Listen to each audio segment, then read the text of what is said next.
Sports Talk Daily with Andrew Hustler Paterson and Michael Remis.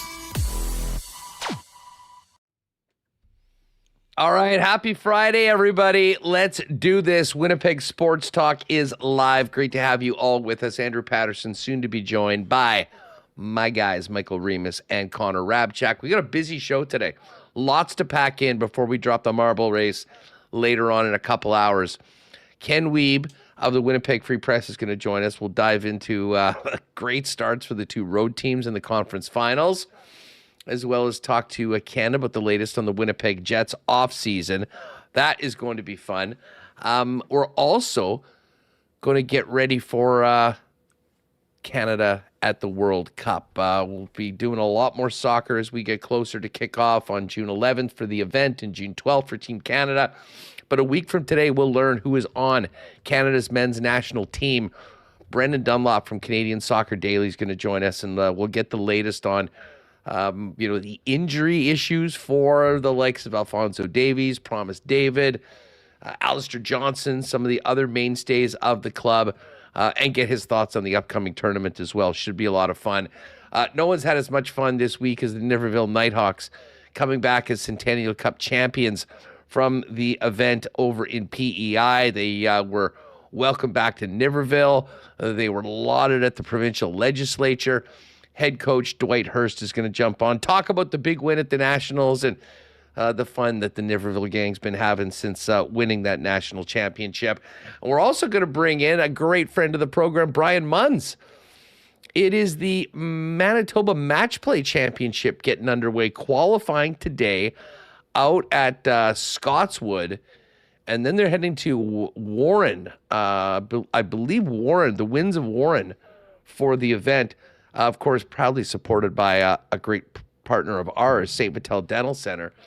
And we'll check in on what some of our top young golfers are doing, exciting things on the pro scene on both the men's and the women's side of things, and a look ahead to a busy month of June for some of the Golf Manitoba Championships that you'll want to know about. So we've got a lot to get to, in addition to we got to ask Hacksaw Hamilton if Tyreek Hill might be showing up in Kansas City now that our knucklehead receiver Rashee Rice is in trouble again and will be rehabbing a recent knee surgery in jail for 30 days. So we've got Hacksaw, Brendan Dunlop, Dwight Hurst, Brian Muns, Ken Weeb. We got a loaded show. So let's get right to it. Shout out to all you podcast listeners making us a part of your day, and welcome to the gang in chat that makes it all go round. Hit that subscription button if you haven't already, and make sure to give the episode a thumbs up. Listen, just before we bring in the fellas, big thanks to all the sponsors that make WST happen each and every day. Of course, our partners at Coolbet Canada, Princess Auto, Chud's Power Sports, Clean Line, Plumbing, Heating, and Electrical, the Tri-Hospital Lottery. Don't forget to get your tickets at trihospitaldream.com. Manitoba Battery, now proudly powering the Winnipeg Blue Bombers. Aikens Lake, Breezy Bend, Royal Sports, Boston Pizza, St. Vital Dental Center, Rolly's Transfer, Assiniboia Downs, the Gold Eyes, Travel Manitoba, BP, and of course our friends, Good Day for a Beer at Winnipeg's favorite local brewery, Little Brown Jug. We'll get to a Why Not question of the day and more, but right now let's welcome in the guys. Michael Remis, Connor Rabchak, fresh off last night's taste of the Winnipeg Blue Bombers. I was very jealous of you two, but I have only myself to blame. I have gone every year to this event with my pal Greg, who had a ticket for me again this year.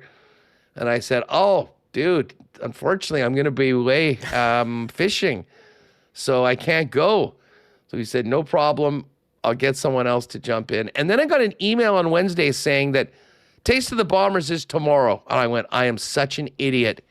I mixed up the weeks and I gave away my ticket. So I was somewhat living vicariously through hearing about it, guys. Are you still full, Michael? How was the event? I'm feeling good. This is an incredible event the Bombers have put on. I think this is my third year going, and yeah, you try a bunch of different food from restaurants across the city. A lot of great sampling. as well happening there, and mingling with some of the players. Said hi to former WST guest Sergio Castillo, and you can see other players, coaches, GMs running around the concourse. People can get pictures, autographs, say hi. Very cool event. Nice to walk around the stadium. So shout out to the Bombers for this is just a great way to get everyone pumped up for the CFL season as preseason tomorrow, game 1. Yeah, we'll get to that in just a minute. Connor, this was your debut at the event, and we brought out the heavyweights, our pal Carter Chen, Ritz Kraka, the Winnipeg foodie influencer, hooked up with you and Schnitzy, and we've got some fun stuff on the event on our social reels. But how was it? I know we've talked about it a lot on the show. You wanted to make it. You made it out.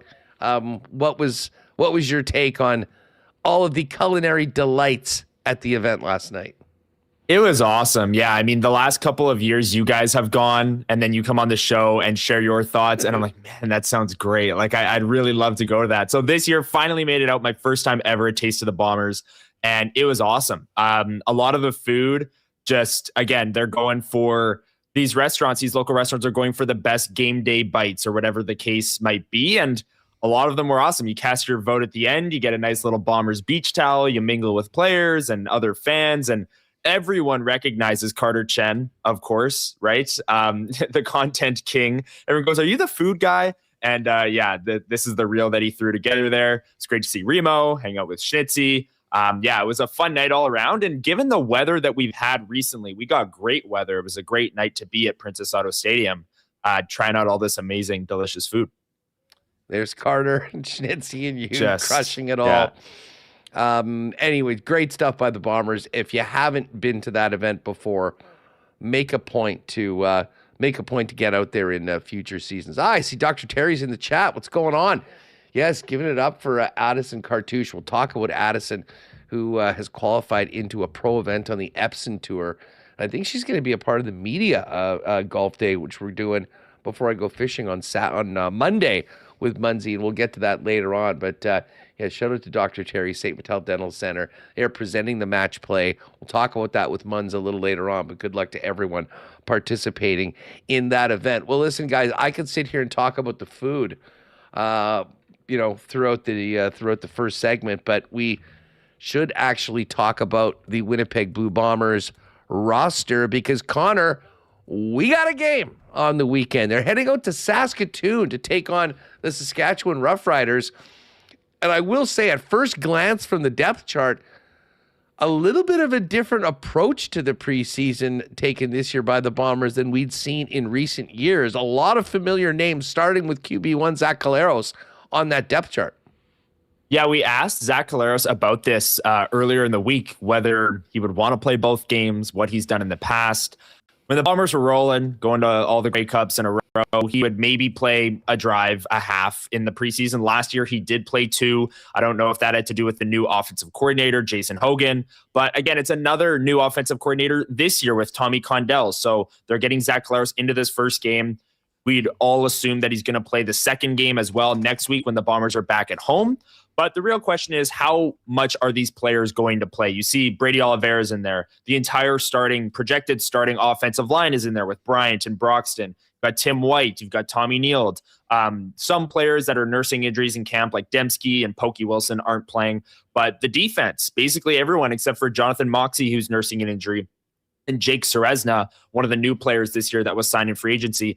Everyone on the defense in terms of starters looks to be playing as well. So it's going to be interesting to see how much these players play since it is the first preseason game. Is it a full quarter? Is it just a drive or two for the starting offense? What is the case there? But any reps that these players can get with the new offensive coordinator, Tommy Condell, they've all stressed that that'll very much help because there's new terminology. They're obviously putting in some new plays, and everything is different with a new offensive coordinator. Not everything, but a lot of things are different. So I think these are valuable reps, and we'll see how much these guys play.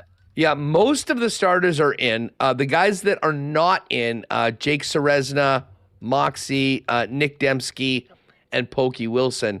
Other than that, for the most part, we're going to see, at least for the first few drives, or the first drive at least, a number of guys that we expect to be there when the Bombers begin the CFL season in the regular year. Reem, it's been the most interesting Bomber camp for a long time, certainly from the quarterback position because of Taylor Elgersma's arrival. And I know there's been a lot of talk about how the quarterback depth chart would look. There'd been a lot of takes about how good Elgersma's look. A lot of people in the chat, we hear, well, the Bombers are so loyal. They're going to have it. It sounds like Taylor Elgersma is the number 2. And this is the first depth chart we've received all year long. And lo and behold, who is right behind Zach Collaros and should get significant playing time in the game on Saturday? That's right. It's number 13, the Canadian Taylor Elgersma. Yeah, the Bombers put out the depth chart today, Huss, and the first spot that I looked was the quarterback, and that's the biggest, one that we've been talking about all training camp, and it was Taylor Elgersma at number 2, but who was going to be number 3? Terry Wilson, and listed at number 4, Bryce Perkins, and the name not on the list, Peyton Thorne, we mentioned yesterday, he's left the team, and that was a player who has interesting background, previously at Alabama in NCAA. So, Bryce Perkins, when they signed him, I was excited to see what he could do in the CFL, former UFL MVP. But now that Elgersma has signed, all eyes are on him. I'd like to see him get a couple reps tomorrow in the game.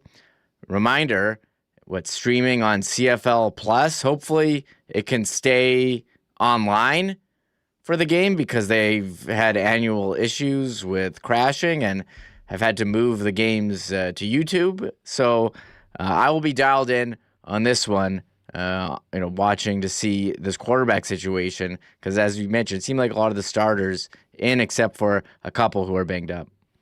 One of the other things that we're going to need to get on, and hopefully this is available in the next week or so, is the CFL Fantasy that they're launching. Reem, I'm excited to put together a league or two for the season, fantasy-wise for the CFL, and that's something I know Dusty's been in their ear for a long time. We've been talking about it. Too many benefits from having people get more locked into the CFL if they can get into fantasy football for it, but we still don't have the site up or the players. I imagine there's a lot going on behind the scenes on that, but I certainly would hope that, by the 1st of June, when things are getting going, we can go in and crank out and start picking teams for a year-long weekly fantasy play.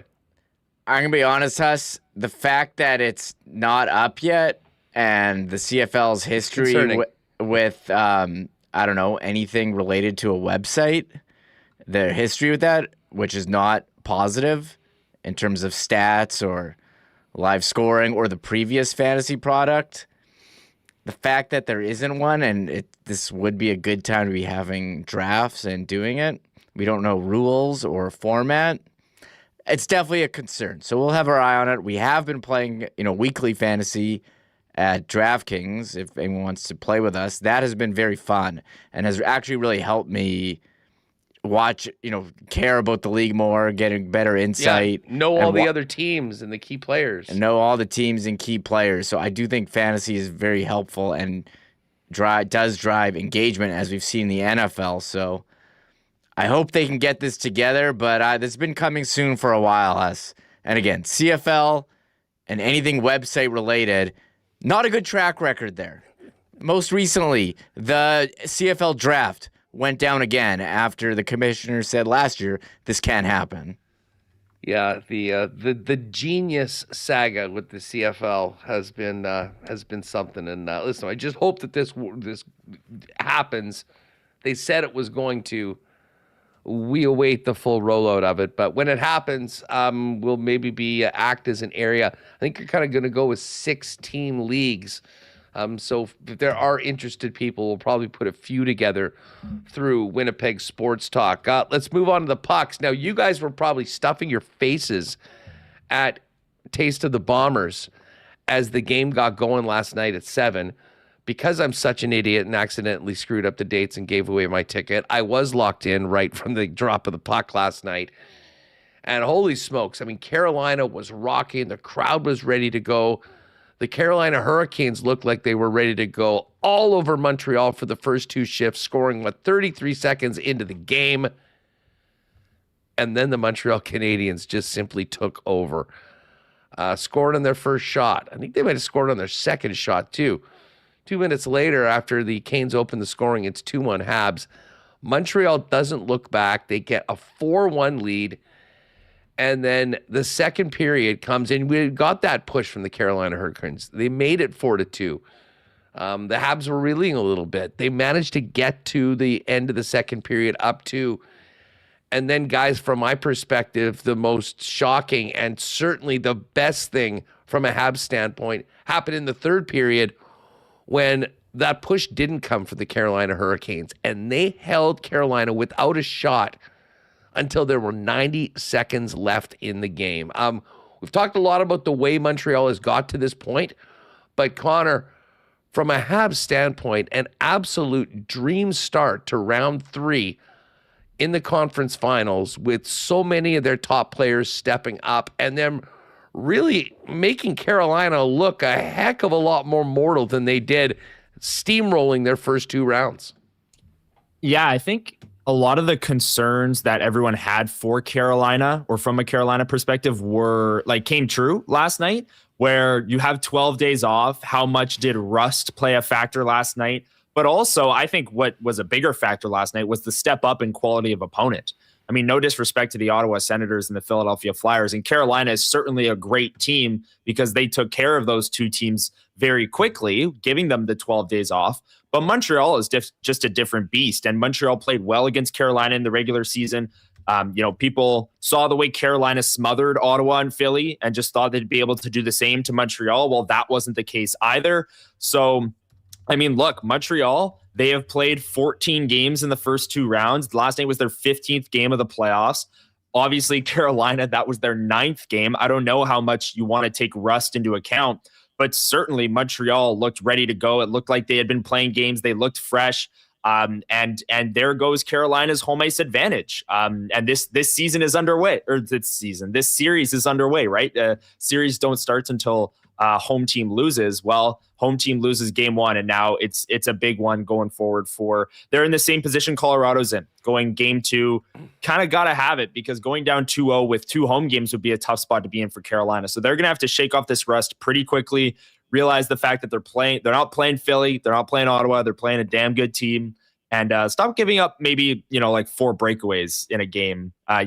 Where's this Carolina smothering defense? I was watching the highlights last night. It's like, oh, Demidov, breakaway. Oh, Kirby Dach, breakaway. Oh, Cole Caulfield, breakaway. It's like, what is going on here? I thought this was some smothering defensive juggernaut. No, it was wild to watch. I mean, they looked so off of where they had been earlier in the playoffs, and we'll see whether it was a little bit of rust or whether the conference final curse is still on top of the Carolina Hurricanes, because Remis, Freddie Anderson had been the best goalie through the playoffs.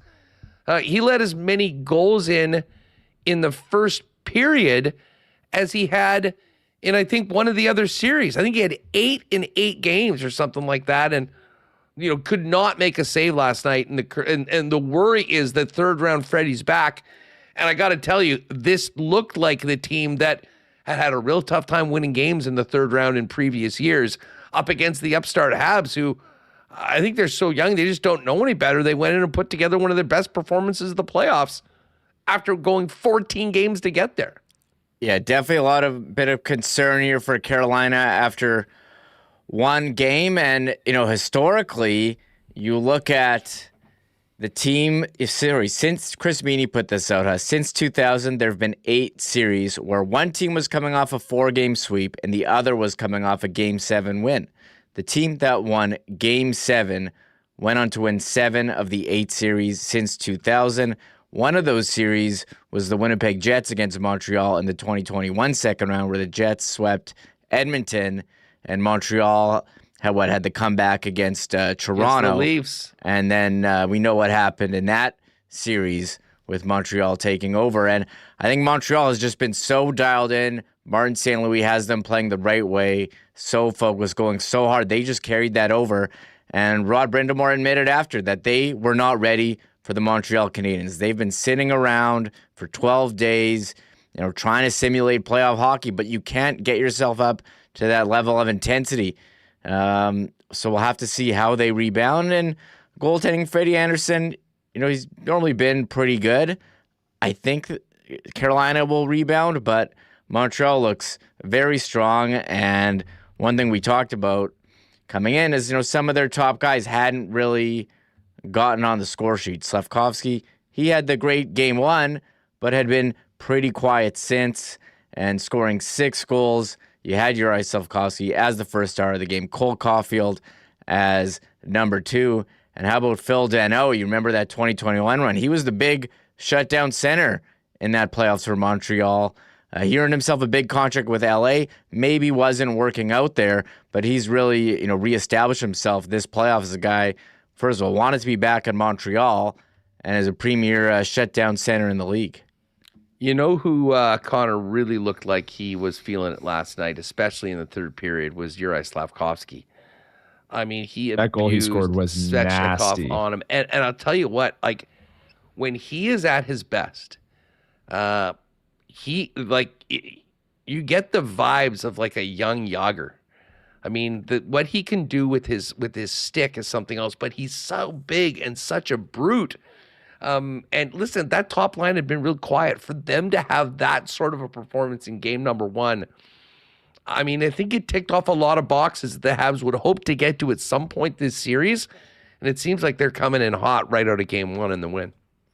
Yeah, one of the things with the Habs that was kind of puzzling to an extent was they got through Tampa Bay and got through Buffalo, and their top guys weren't really, dominating the way that you'd expect. Like Slavkovsky had the hat trick in game 1 of round 1 against Tampa Bay. And then I think, late in the Buffalo series, still only had 4 goals. But last night, Caulfield gets on the board. Slavkovsky, obviously, with the nasty goal, he gets on the board. Lane Hudson is still up at about a point a game. Nick Suzuki is their only player above a point a game at 16 points in 15 games. He's got 4 goals. But like Alex Newhook is still their leading goal scorer at 7.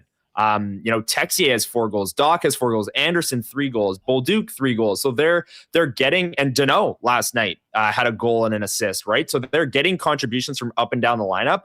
But there is a scenario in which the Habs look even scarier going forward. And that scenario is, Newhook and Doc and Texier keep scoring now and again. And then you have Cole Caulfield really heat up. And you have Slavkovsky really heat up on a more consistent basis, not just, a hat trick and then going silent for 4 games. You have Nick Suzuki heat up. Both of these series, I said on Sunday Live, I gave Vegas 0 chance against Colorado. I'm not going to back off of that statement from game 1.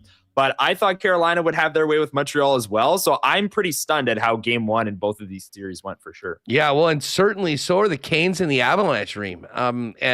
Moving to tonight's game, no Cale Makar. He's not coming back to save the day. Vegas will play without Mark Stone again. He has been ruled out. But Vegas has to feel pretty good about themselves coming out of game 1. And what a huge opportunity. I mean, I think I'm with you, Connor. I think Colorado, we got to give them benefit of the doubt. They won a lot of hockey games all year long. But I'll tell you what, Reem, if Vegas can win this game tonight, they will have a stranglehold on this series and really changes the situation for Colorado. If they hit the road down 0-2, it kind of feels like a must-win tonight. Yeah, both home teams losing in game 1 after sweeps. We'll have to see, test number 1 tonight. Was it rust building up? I'd like to think Colorado will bounce back, but this Cale Makar injury, he's out. It's definitely huge in their ability to move the puck, huge on the power play. Devon Taves, pretty good player, was on Team Canada, but there's only one Cale Makar. He's one of the top guys in the league. Tough to replace. And for Vegas, you kind of thought the injuries would balance out with Mark Stone missing for them, but Brett Howden has had this incredible run in the playoffs. They were getting the goals from the secondary scoring. We didn't even mention yesterday former Winnipeg Jet Dylan Coghlan, who spent time on the top pair with Braden McNabb, suspended, in the final game of the previous series against Anaheim. He's on the third pair, was with Ben Hutton before. He's out. It's Caden Korzak in on that third pair, but getting that secondary scoring, absolutely huge. And, as we have to do our Chuds power poll with our weekly Conn Smythe update, I mean, my teaser, Mitch Marner, have to put him at number 1 right now on my power poll, if you had to say. Oh, listen, it is. If they win this series and go to the Cup and win, I mean, I just laugh because the Leaf people in my life or Leaf people in the media seemingly are manifesting this to happen, and Mitch Marner coming back with the Cup and the Conn Smythe to rub it in everyone's faces throughout southern Manitoba over the course of the next few days. Lots of work left to be done. Connor, I'm sure you knew this was happening. Did you take Dylan Coghlan in your playoff pool? Yes. Yeah, I knew. I always believed in him. Always. Along with Jeffrey VL and Harkins in the Jansen Harkins, first couple rounds. Zach Bogosian got eliminated early, sadly, but or earlier. No, but like Dylan Coghlan, and you look at his time on ice numbers in the Anaheim series. You know, when he stepped into the lineup, he played 16 minutes, 15 minutes. And then I think the final couple games is when McNabb went out. He played 20 minutes and then 19 and a half in game 5 and 6, excuse me. And then, against Colorado, he only plays 8 minutes, but he gets on the score sheet. Like, is Dylan Coghlan really scoring goals in the Western Conference Final right now? That guy was on the Moose. That guy was a depth Jets option. He played only one game for the Winnipeg Jets, if I'm not mistaken. So, I mean, shocking that he's playing a role and he's playing well for Vegas. Okay, so Connor, to you first. Who is more likely to hit the road down 0-2? Colorado or the Hurricanes?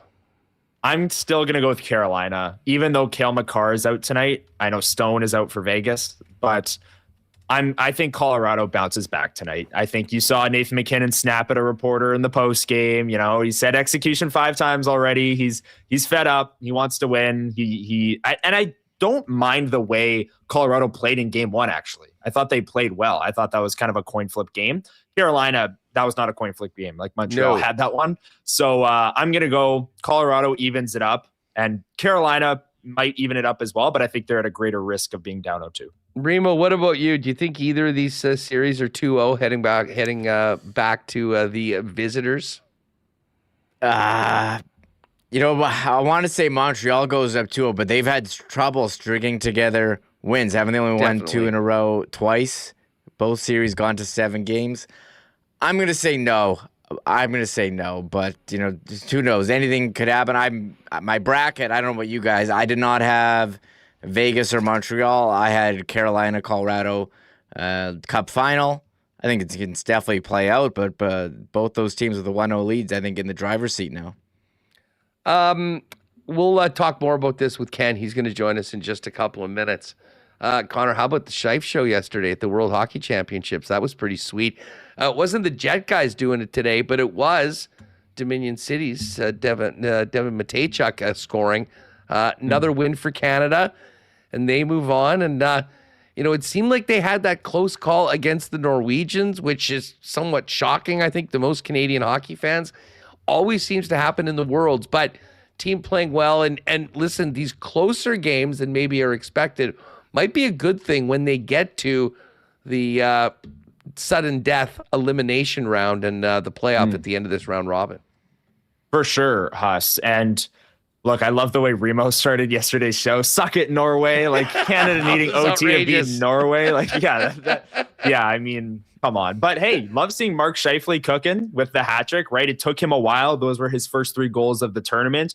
In that game, he hadn't gotten on the score sheet yet. He was getting chances. You knew it would come eventually, and it did. And with 3 goals in one game. Velarde, I've liked his game basically the whole tournament. He's always stood out to me. And he's doing the things that we know makes Gabe Velarde great. He's working below the goal line. He's side of the net on the power play. Like they have him in a role where we know that Gabe Velarde will succeed. I would love to see Canada put up some more crooked numbers on the likes of Slovenia, 3-1 today. If you watch the game, I mean, the shots were 32-14. And if you look at some of the underlying numbers, which aren't public for a tournament like this, I'm sure the expected goals were way in Canada's favor and they should have won by a lot more. But fact of the matter is it was a 3-1 game against Slovenia. The Canada was probably a huge favorite. I don't know what the line was going into that game, but minus 10,000. There you go. So they were indeed a huge favorite going into that one, but Their next game looks like it's against Slovakia, so that'll be a good one as well. And hopefully Canada can keep it rolling here. And our Jets, DeMello, Scheifele, Velarde can keep playing well and into the medal games for sure. I know you guys will be following that next week while I'm away. Yes, as I mentioned, I am going to be away next week. We'll maybe check in from Aikens at some point if we've got time. But Connor will be in hosting along with Michael Remis. But Connor, before we go and before you step in the big chair for a week with Remo, Sunday Live coming up. I guess you'll be able to talk Bombers coming out of that game as well. But what else is planned for the extravaganza at 9 a.m. Sunday morning? You can watch it live on the YouTube channel. Grab a coffee and make it part of your Sunday routine. Yeah, these Sunday shows, since the Jets have got eliminated, have been fun. We've been, talking NHL playoffs. We dive into some of the Jets offseason topics. We still do our segments, which is an absolute blast. And yeah, we'll have a Blue Bombers preseason game to lightly talk about. But if Taylor Elgersma goes like 12 for 12 for 250 yards and 3 touchdowns in his 1 quarter of action, then yeah, we're going to spend a little bit more time on the Bombers. But no, we'll see. There'll be an Elgersma report on Sunday morning. I think there's a good chat and a lot of hockey talk. We're not doing we're doing a disservice if we don't overreact to his first preseason reps, right? Like, come on. So Sunday morning, that'll be great. And then looking forward to filling in for you next week, covering the playoffs and maybe some Jets news. Who knows? I mean, we're in the off season, so at some point here, we might get something. Good stuff. Connor, thanks again. And great stuff last night, folks. Check the social reels at Sports Talk WPG for Connor Schnitzy and our pal Carter Chen doing some damage at the Taste of Manitoba last night. If you missed it, great stuff. Connor and Remo will have back in later on the program. All right, Ken Weeb is going to join us in a few minutes. Folks, it's time to get your tickets for the Tri-Hospital Dream Lottery in support of the Health Sciences Center, the St. Boniface Hospital, and the HSC Children's Hospital. When you get your ticket, you're supporting important work at all 3 of our major hospitals, and you'll be entered to win a grand prize like we've never seen before. One of 6 $1.7 million dream home packages or $1.35 million cash tax-free, a life-changing amount. But the earlier you buy, the more you can win. And check out the early bird prizes available with the deadline of midnight Friday, June 12th. Early bird prizes worth over $257,000.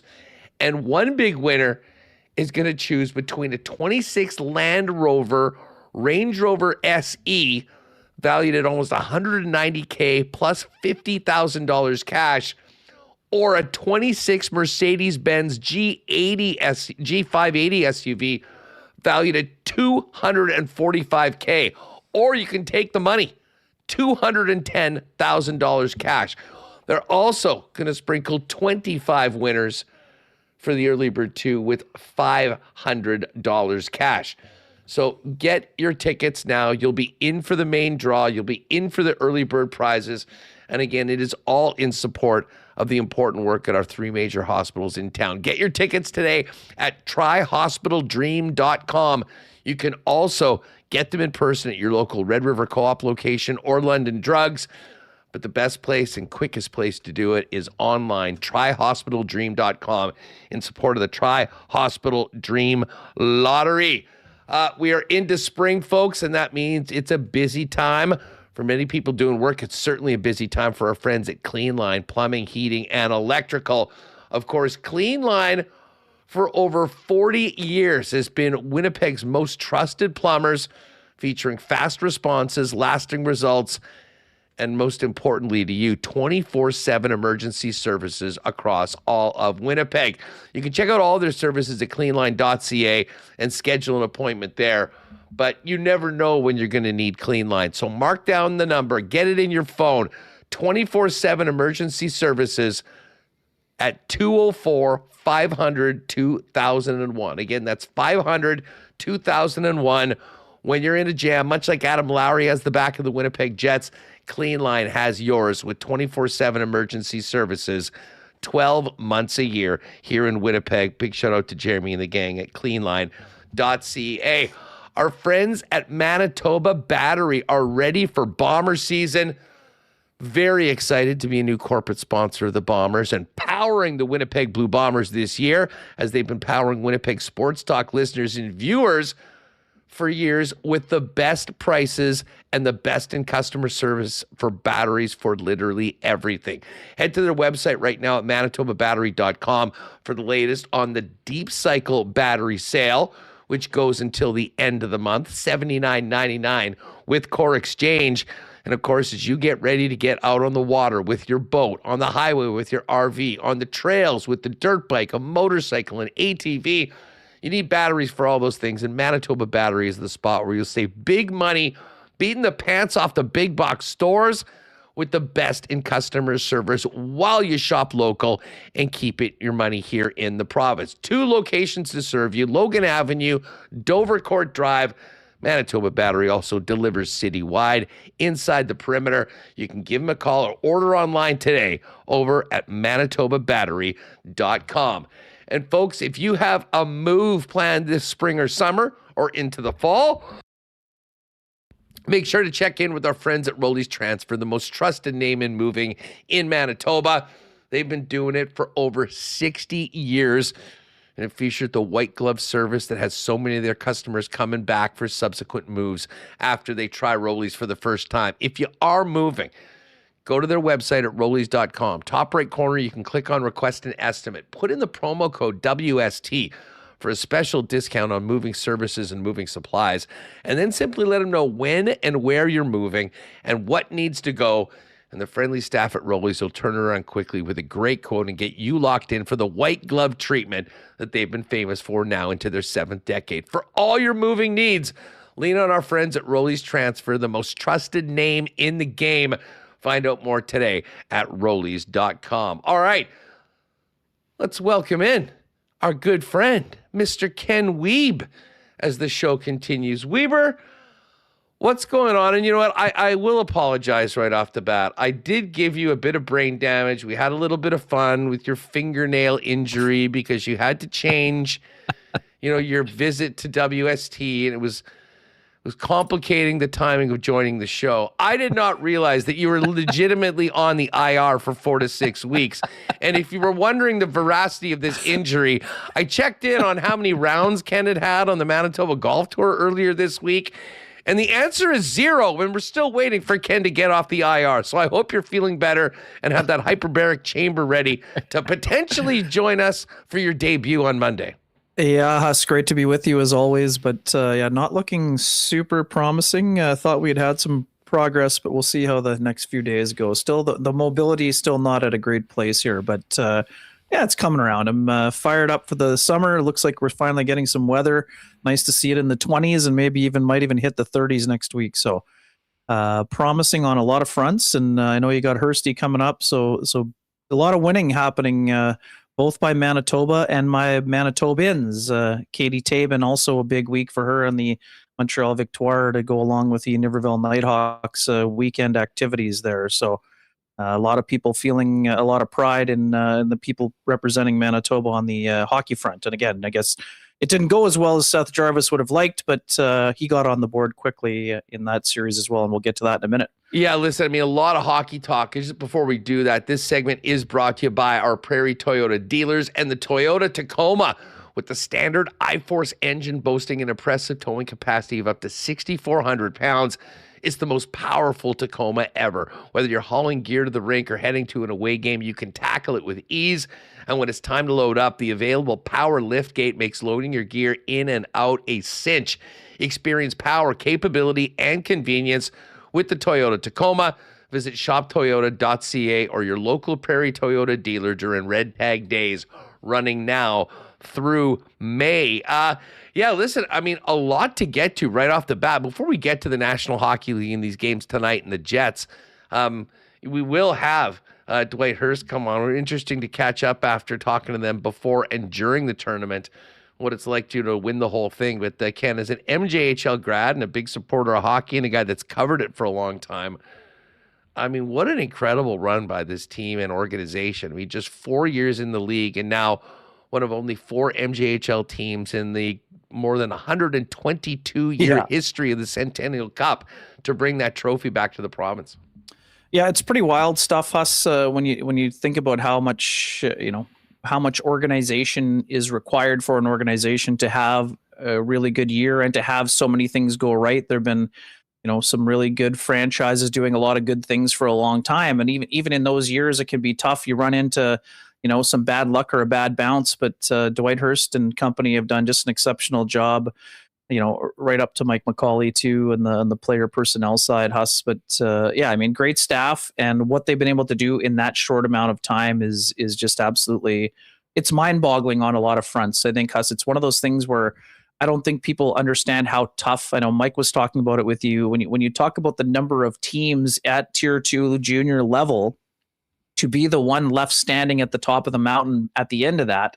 Is incredibly impressive. And we know there's been lots happening at the junior hockey level, both at the Tier 1 and 2 levels the last couple of years, and the trickle-down effect with the NCAA rule changes and all that. But it's just an exceptional job. You need great coaching, you need great players, and you need to go on a great run. And I mean, Huss, you've had some of the players on, and it's just incredibly impressive to see how many impressive seasons were required in order to reach those upper heights. But yeah, I mean, and Dwight's, again, I don't know him as well as Sean does, obviously, but had a chance to be around him on a few occasions. When we were at the draft in Vegas, he was there for a coaching clinic. This is a guy who loves the sport, is incredibly passionate about it, and I think he's probably going to continue to do an excellent job moving forward with the Nighthawks. And again, he's the kind of guy, Huss, I think that would attract some interest at some of the higher levels of hockey as he moves along here as well. Yeah, and listen, I'm just going to give a shout out to the league overall, because sometimes the MGA has sort of been overlooked.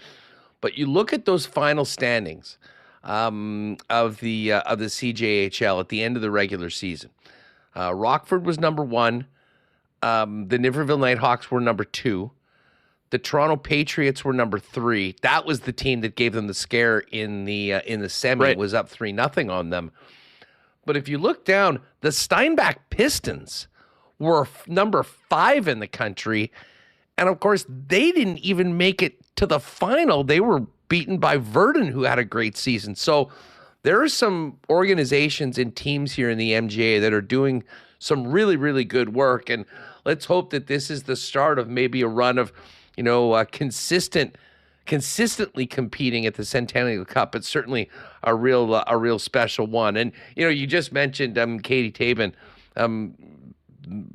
Second year, this league continues to grow. We've got a first ever Canadian champion team, and she, of course, was a big part of that. And great to see the growth of the league. I think they're going to be, at 12 teams next year as they continue to grow after adding 2 this year. Some big-time announcements. Menno Rayom taking over one of the teams. But Megan Duggan, too. Yeah, I guess that was just announced today for the team in the Hammer, if I'm not mistaken. But great overall for the league, but certainly for Katie, who's just continues to have a great run as one of the stars of the PWHL. Yeah, incredibly impressive, Huss. And again, for folks who are unfamiliar with her story, it really is exceptional. I mean, Katie essentially, quote unquote, retired on 2 separate occasions before coming back and having the opportunity at the PWHL level. And she's become an absolute stallion on defense for the Victoire, and just done an incredible job. And Huss, I was fortunate to chat with her for the first time last year at the orientation camp when I also caught up with Mark Scheifele. But Katie's just such a genuine person who, again, everyone appreciates the journey when you get to that level, but her appreciation is so much higher because she basically had to go into the working world on 2 separate occasions before getting herself into position to be an Olympian. Which she also was. And again, it would have been amazing for the story if you had capped the journey with an Olympic gold and a PWHL crown, sure. But again, what an awesome season for her. And it's just a real testament to her, endurance and, ability to overcome some adversity and just the belief in herself, Huss. I mean, to put your career on hold on 2 separate occasions to pursue the ultimate dream, I think is just an awesome story to see unfold before our very eyes, and hoping to catch up with her here either today or at some point over the weekend for a story in the paper as well in the Free Press to sort of just get the latest outpouring of emotion after getting to go through this incredible journey. And Huss, I mean, Marie-Philippe Poulin to come through the way that she did. And Huss, I mean, we're a month removed maybe from people saying, oh my God, I can't believe they chose to play the two-time defending champions in the opening round, right? I mean, pretty cool part of the story too. And they got pushed, but again, I actually can applaud it, Huss. I mean, the whole, if you want to be, I mean, from the wrestling background, if you want to be the best, you got to beat the best. I actually applaud them for embracing that challenge and tackling it in the first round of those PWHL playoffs as well. Well, they got it done. It was an all-Canadian final. Congratulations to Montreal. As far as the Jets go, how wild is that to see Dylan Coghlan playing almost 20 minutes a night in the playoffs after just being another one of the extras that have been around here. We've seen that before. But on the blue line, Ken, this Elias Salmonson injury is definitely going to complicate things when we get into the camp and probably at the beginning of the regular season. I know you wrote in the paper this week about the challenges that is going to pose for the club and what that might mean for off-season targets for the Winnipeg Jets. Yeah, no doubt. Laid out a few targets, and again, not necessarily. We know how it works around here. You're not always, you're not pursuing the top free agent necessarily, but there are a few names that kind of caught my attention. And just first and foremost, when you mentioned Dylan Coghlan, I mean, you know how I felt about him when he was here. Like, there's plenty of receipts. This is a guy who, again, not a perfect player, but big, strong guy, big shot, mobile. And great to see him, perform the way that he has after spending almost the entire season with Henderson, Huss, right? I mean, that's the part of the journey that, I mean, people sometimes, especially, even in our market and others, American League's a damn good hockey league, Huss. I mean, Dylan Coghlan was a minute muncher in the AHL, but now he's playing at times top 4 minutes in the NHL here in the playoffs against the best team during the regular season, and was able to come through with, first goal in a couple of years. Testament to him. But yeah, I mean, in terms of guys, I mean, had a whole garden variety, Huss, from, guys who are potential free agents to guys in the last year of their deal to, you saw him as well. And I think you'd agree. I mean, Antti Tuomisto, I mean, he really impressed me in that Grand Rapids Griffin series.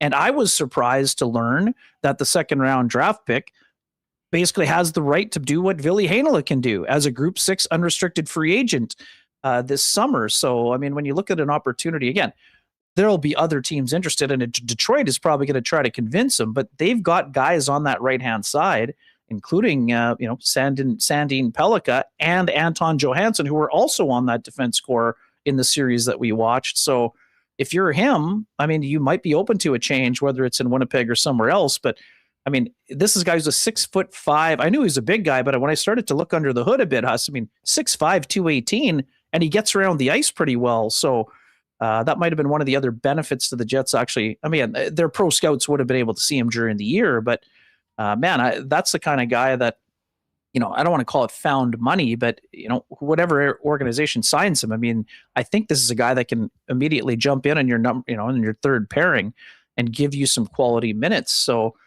he caught my attention. I mean, Brendan Dillon, I mean, some folks, I got some pushback. Yes, Brendan is going to be 36 years old in November. That's true. But he also does a job that still is required to be done. And he just had a year where he averaged 18 minutes a night, Huss. Yes, it didn't go well for the Devils, but Brendan had a pretty good year overall. He's a guy who didn't really want to leave in the first place. And, we shouldn't forget, like, Nate Schmidt and Brendan Dillon were a big part of the culture change around the Winnipeg Jets. So anyways, those are a couple of guys who kind of caught my attention. But I mean, there could be some trades and whatever else goes on. I mean, I didn't mention Dougie Hamilton, but he's going to be an interesting guy to keep your eye on this summer, right? And around the Devils, there were plenty of rumors, but he will have control over that. And again, you know how I feel about Colton Parayko. I had envisioned a pairing with he and Josh Morrissey long before those two guys got to the Four Nations face-off together. I'll be very curious, and we'll see what the summer is going to be like for Winnipegger Alex Steen as he takes over from Doug Armstrong in the GM role. He's probably going to want to make, he's going to he's got the opportunity to put a stamp based on the draft picks that they have and the direction they're going to take here. Yeah, I know that, the talk when Parayko nixed the trade to Buffalo was that he's dating the Emo's Pizza girl in St. Louis. So I'm not sure whether he's really interested in leaving both her, Emo's Pizza, Fair, and St. Louis, but that's something. Now, no. Kesselring you brought up, and he's Right. an interesting one on the Sabres. He, of course, was the other part of it. Was actually when the trade was made, he was thought maybe being the main Primary. piece coming over with Josh Doan. Josh Doan certainly changed that narrative this year, but that Buffalo defense is interesting. It's very, very busy. But speaking of that Buffalo defense, what do you make of Stan's season ending the way that it did in the press box, and what do you think that will do to what may be on the table July 1st? Or will it? Is it just recency bias? Hey, he had a bad run. They didn't trust him in the playoffs, but there'll be plenty of other teams that'll be out there with a check on the 1st of July. Yeah, great question. First with Kesselring, yeah, I should have mentioned him. This is, again, a big guy, big, strong guy, mobile, 2 seasons of more than 20 points. He can, he's been used in a top 4 role, a second pairing role previously. Also, 218, I think, in terms of the weight. So he would bring some weight on the back end too, even though, he's not as physical a player as Stanley necessarily. But yeah, I mean, he's an intriguing one as well, especially when you consider what, he was also on the outside looking in for all but one playoff game. In terms of Logan Huss, I mean, yeah, I mean, so we wondered if it was just a big, shooting bender that he was on, getting to the 9 goals. He had 5 assists, I think, in just under 20 games with the Sabres. So the goals portion wasn't there. The minutes were obviously diminished. Again, Logan was playing a ton when, both when Samberg and Pionk were out. He was playing some top 4 minutes there. Those were not available. So he's mostly playing third pairing minutes. Could it impact the 5x5 we talked about, or that was floated by, CJ and some of the other insiders? Sure. But the same qualities that, again, I don't think teams were buying a 10-plus goal guaranteed player. I think they were thinking that, I'm not saying it's an outlier, but, it's probably us. We always talk about this. The truth is probably somewhere in the middle. Logan's probably not a 1 goal per season guy like he was for his first several seasons in the league. And he's probably not a 9 goal guy either. So you're probably buying a, 4 to 7 goal scorer, maybe.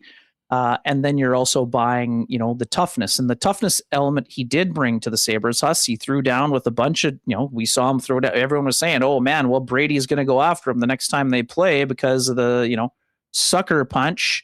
Well, he went with him and he did fine in that fight. Right. So I think his willingness to take on some of the, tough customers in the Eastern Conference will certainly still serve him well when it comes to free agency. But yeah, I mean, I think it's reasonable to suggest that, his deal is probably more in the, 2.5 to 4 range than the 5+ at 5. I mean, but at the same time, a lot of teams are looking for toughness, just like the Jets are probably going to be looking to add a little bit of toughness on the back end. So just because the free agent class and what it looks like, Huss, I mean, I still think that he's going to do fine. I think he'll still get term, and I still think he'll get a bump in salary, but, it's probably closer to the median than, again, same great example. It's not going to be 1 million or not going to be 1.5, but it's probably also not going to be 5. So probably going to be somewhere in the middle. Yeah. I mean, it's too bad from his perspective, because it was an incredible opportunity, to go out there to play regularly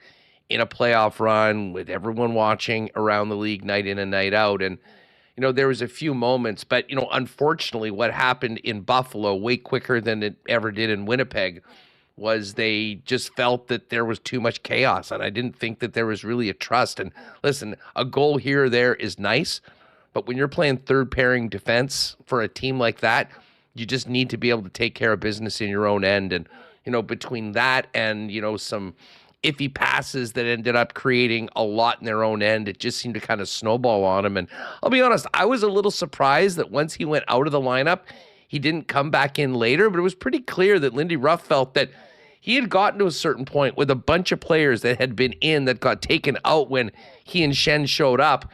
And Stan and Shen just simply didn't provide what I think they'd really hoped to on the high end, and they ended up going down with the guys that got them there.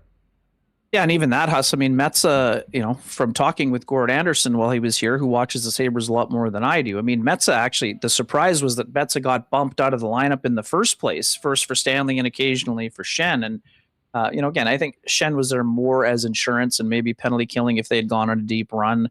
Again, probably unfortunate for him, he didn't get in a bit more. But yeah, I mean, for Logan, I mean, I think, again, the problem, Huss, is that when you go to a new place, and we talked about this a lot when guys get called up. So, unfortunately for him, he went for the pinch and missed man and puck, and it led, we'd seen that once in a while with the Jets, that when you get scored on in a critical moment, it's sometimes hard for the coaching staff to kind of unsee what happened. And again, your season isn't encapsulated by just one simple play, but when you're in that situation, when the margins are so thin, it can be really challenging. And Kesselring, I just want to bring up one more thing with him for people who aren't as familiar and for people who got annoyed by me always mentioning the high ankle sprain when it came to the slow start for Perfetti.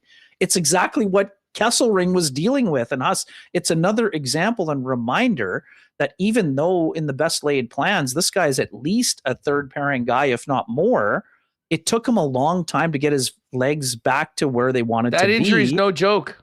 No, and this is what I'm saying. And again, I'm not trying to make excuses for him or Cole or anyone else, but as someone who covered the game for 25 years, I just want people to know how difficult it is to come back from that kind of an injury. And again, Kesselring's a guy who's played a lot of minutes in the NHL for a long time. He's not a defensive liability or a guy that your coach doesn't trust. It just, he didn't have the mobility. And it's something that probably he's not going to be fully healthy until the fall. And that's just a reality. And anyways, just sorry to get off track, but I just think it's important to mention. I think that's also why people are thinking, well, Kesselring only played one game, they're obviously going to get rid of him. Well, not necessarily.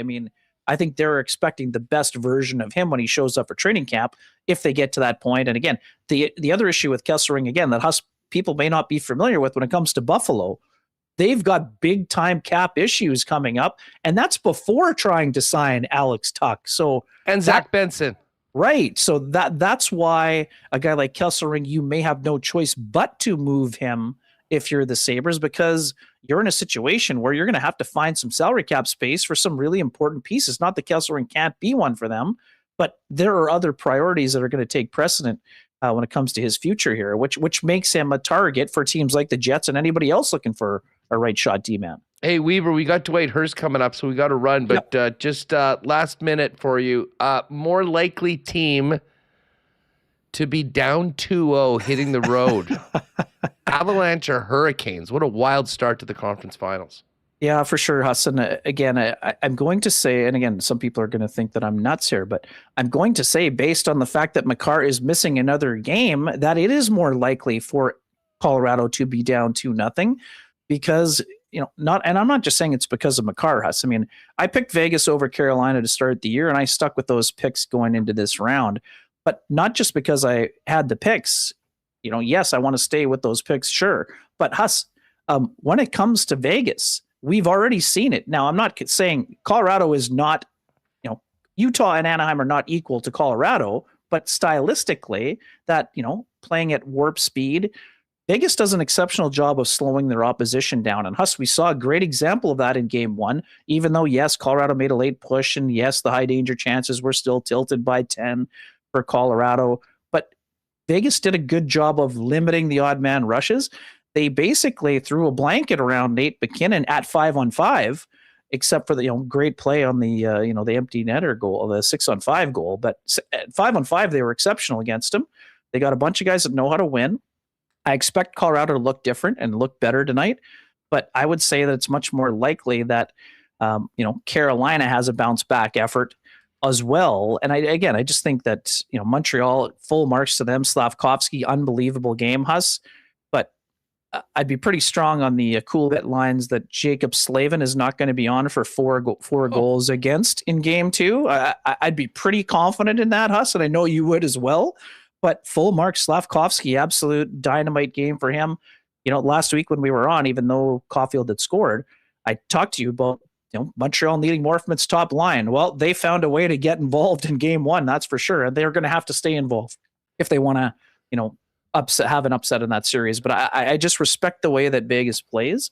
And again, I expect that to be a 6 or 7 game series, but I did pick Vegas in that one. And it'll also be interesting to see how Howden's feeling. Yes, he's going to be dressing, but how's that ankle feeling after crashing into the boards with that play with Malinsky? That's a big factor because he's been great for them. Yeah, well, no Stone, no Makar tonight. Be a very interesting game and a very important one, especially for the home Colorado Avalanche. Weber, spend the weekend in the hyperbaric chamber. I hope to see you on Monday. Have a great one, though, and we'll talk to you soon. Thanks for having me. Have a great one as well. And Hursty, if he's in the green room, well done. You got it. There's Impressive Ken job. Weeb, Winnipeg Free Press, joining us today. And listen, let's get everyone's thoughts on that question to Ken. For you on the why not question of the day for not AutoCorp over at Waverly and McGillivray.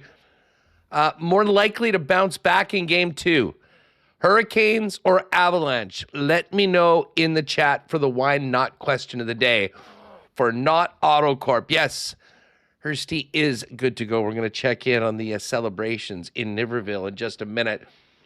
Do want to thank our great supporters at Princess Auto for their support of WST. Listen, we're counting down to getting back to Princess Auto Stadium for Blue Bomber football this year. But in the meantime, you're probably getting ready to start some projects for the summer or get going, of course, and that's when you go to Princess Auto, because Princess Auto has the best deals on the most unique assortment of tools and equipment around. Everything you need to complete the projects on your list or start something new waiting for you at Princess Auto. So pop by and see them. Panet Road, Portage Avenue West, out in Brandon. And of course, you can also shop online 24/7, 365 at princessauto.com. And we will look forward to seeing all of you at Princess Auto Stadium coming up for Blue Bomber season. Weather's getting nice, just in time for a trip down to Chud's Power Sports to take your summer to a whole nother level. Chud's Power Sports up in Gimli at the corner of Highway 8 and 231 is the power sports superstore in Manitoba, featuring the best in new and used vehicles, including boats, RVs, motorcycles, ATVs, side-by-sides, golf carts, outboard motors for those boats, Argos, off-road vehicles. Chud's Power Sports has it all, and they've had it all for a long time. Over 80 years in the business with the most experienced and trusted staff in the game and incredible financing options for both new and used equipment. Check them out online at chudspowersports.com. Up in the top right corner, you'll see a link for e-commerce store. You hit on that, that'll take you to True North Parts with incredible savings on clearance gear and equipment. You're going to want to check that out. But get ready for summer and take it to the next level with Chud's Power Sports, Manitoba's Power Sports Superstore up in Gimli. Pop by, see the Derminator and the gang, and get ready for your summer.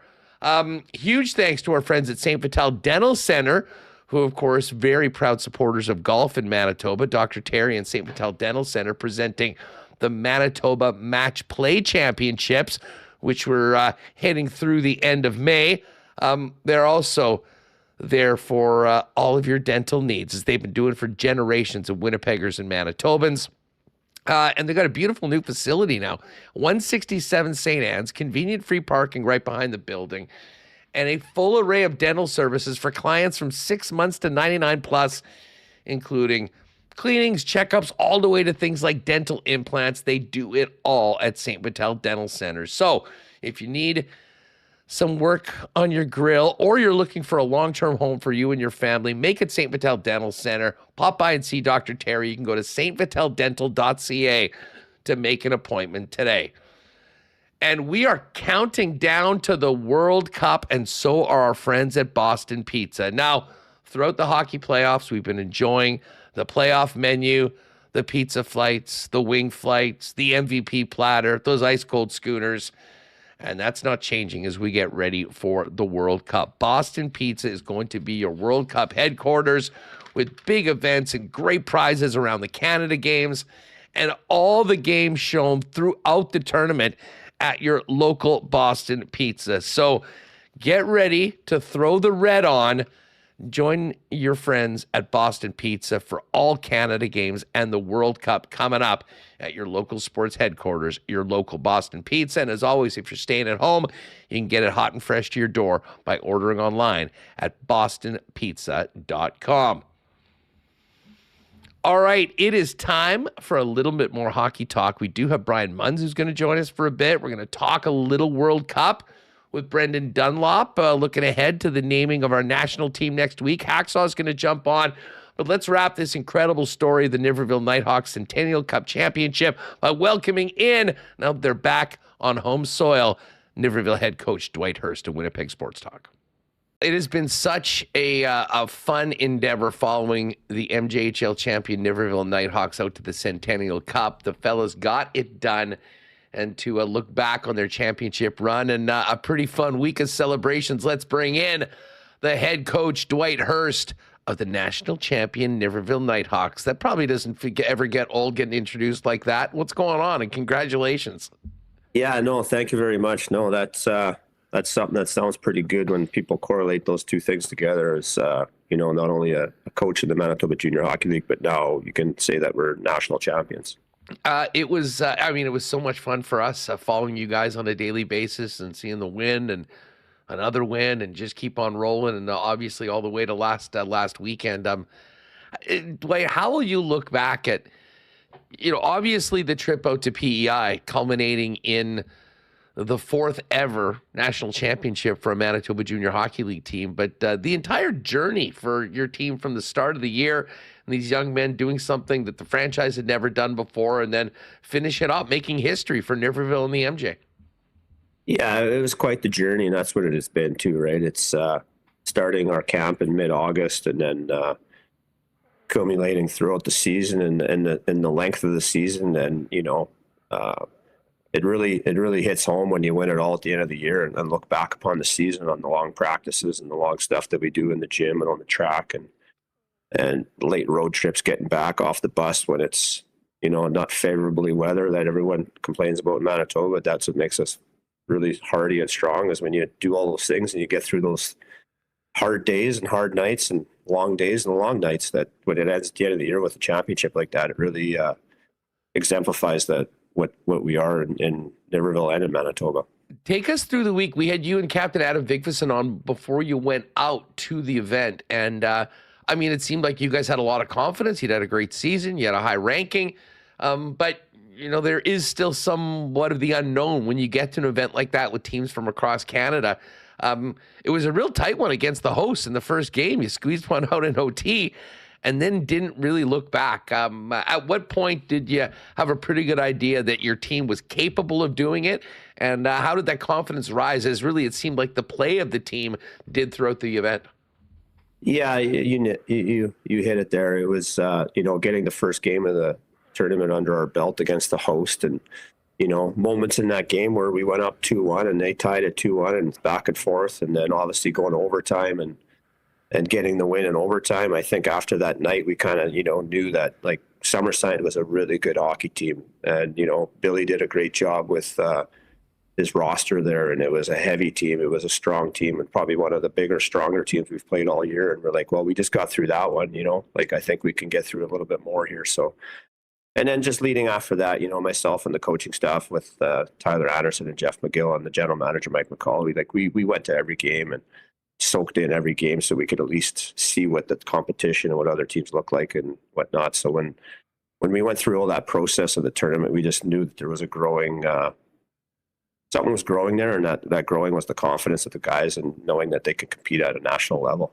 Now, we caught up with yourselves, Adam, as well as your goaltender, the Austin Dubinsky, once you had wrapped up the round and then we're going into the playoffs. And, of course, the semifinal was against the Toronto Patriots. That was truly the most adversity your club was in at any point, down 3-0. You handled business in the final, but tell us about the semi. This is a team that hadn't lost very much all year. You're finally in a point where it is an elimination game, and you're staring a 3-0 deficit in the face in the first period. Take us back to that game and how you guys were able to get through it. Yeah. I think throughout the season, I think the rankings finished out for the national rankings. Rockland was one, which we beat on Wednesday night leading into that tournament, and able to get some players in that lineup that, after securing it, that we couldn't get in because it was just in a tournament style that we were able to do. And playing Toronto, I believe they finished third in the country, behind just one spot behind us in the rankings. So, obviously they had played the night before in the quarterfinal game, and we knew they were going to come in hot and heavy and coming in fast. And Toronto's got, they had Cooksey and Brunet and Bruno as 2 forwards, and they had another defenseman, I forget his name right now, but they had some very high-end skilled players that can move. And I think that was probably the first reflection when we look back in that game going, like, that team could skate with us. Like, there wasn't a lot of teams that could skate and play pace like we do, and that team was doing it. And, you know, I think I've used the term before. We just kind of treaded water with them and found our way to, you know, okay, yeah, we're down 3-0 here, but, you know, tread water with them and tread water, and then figure out a game plan and maybe adjust our lines and maybe adjust our systems and forechecks and all that stuff and how we want to combat it, and then just claw our way back into it. And then obviously the training and the practices that we've gone through all year to get us to that spot and have an opportunity to play in that spot, and our conditioning really came through, because halfway through the second period we took that game over pretty hard. And we joked about it after, like, the period is done. Like, if there was another 3 or 4 minutes in that period, we probably walk up 4-3, not down 3-2, because we were coming that hard at the end of the second. And then obviously in the third, it was, you know, made some adjustments that we had to do and just get some players playing with other guys. And, you know, and under the 5-minute mark, tying it up, you know, and then obviously a minute 18 later, or 17, whatever it was, taking the lead. So it was like, kind of like, our team's done a really good job all year of just treading water, like I said, with teams. And then when we feel like we can take the pace over and take them out to the deep end and drown them, that's what we kind of put the mentality all year. And our team's done a really good job of, when there's blood in the water, they sense it, they smell it, and it's like, let's get on it. And then, you know, teams are on their heels, and then we take advantage of those moments. There was no dull moments in that one, because it was still 3-2 for the Patriots with 5 minutes left, and you popped 2 in about a minute and 15 seconds. And then we're on to the championship game, which we know ended up with a victory, the first ever for Niverville, and the first MJ win in the Centennial Cup since 2015.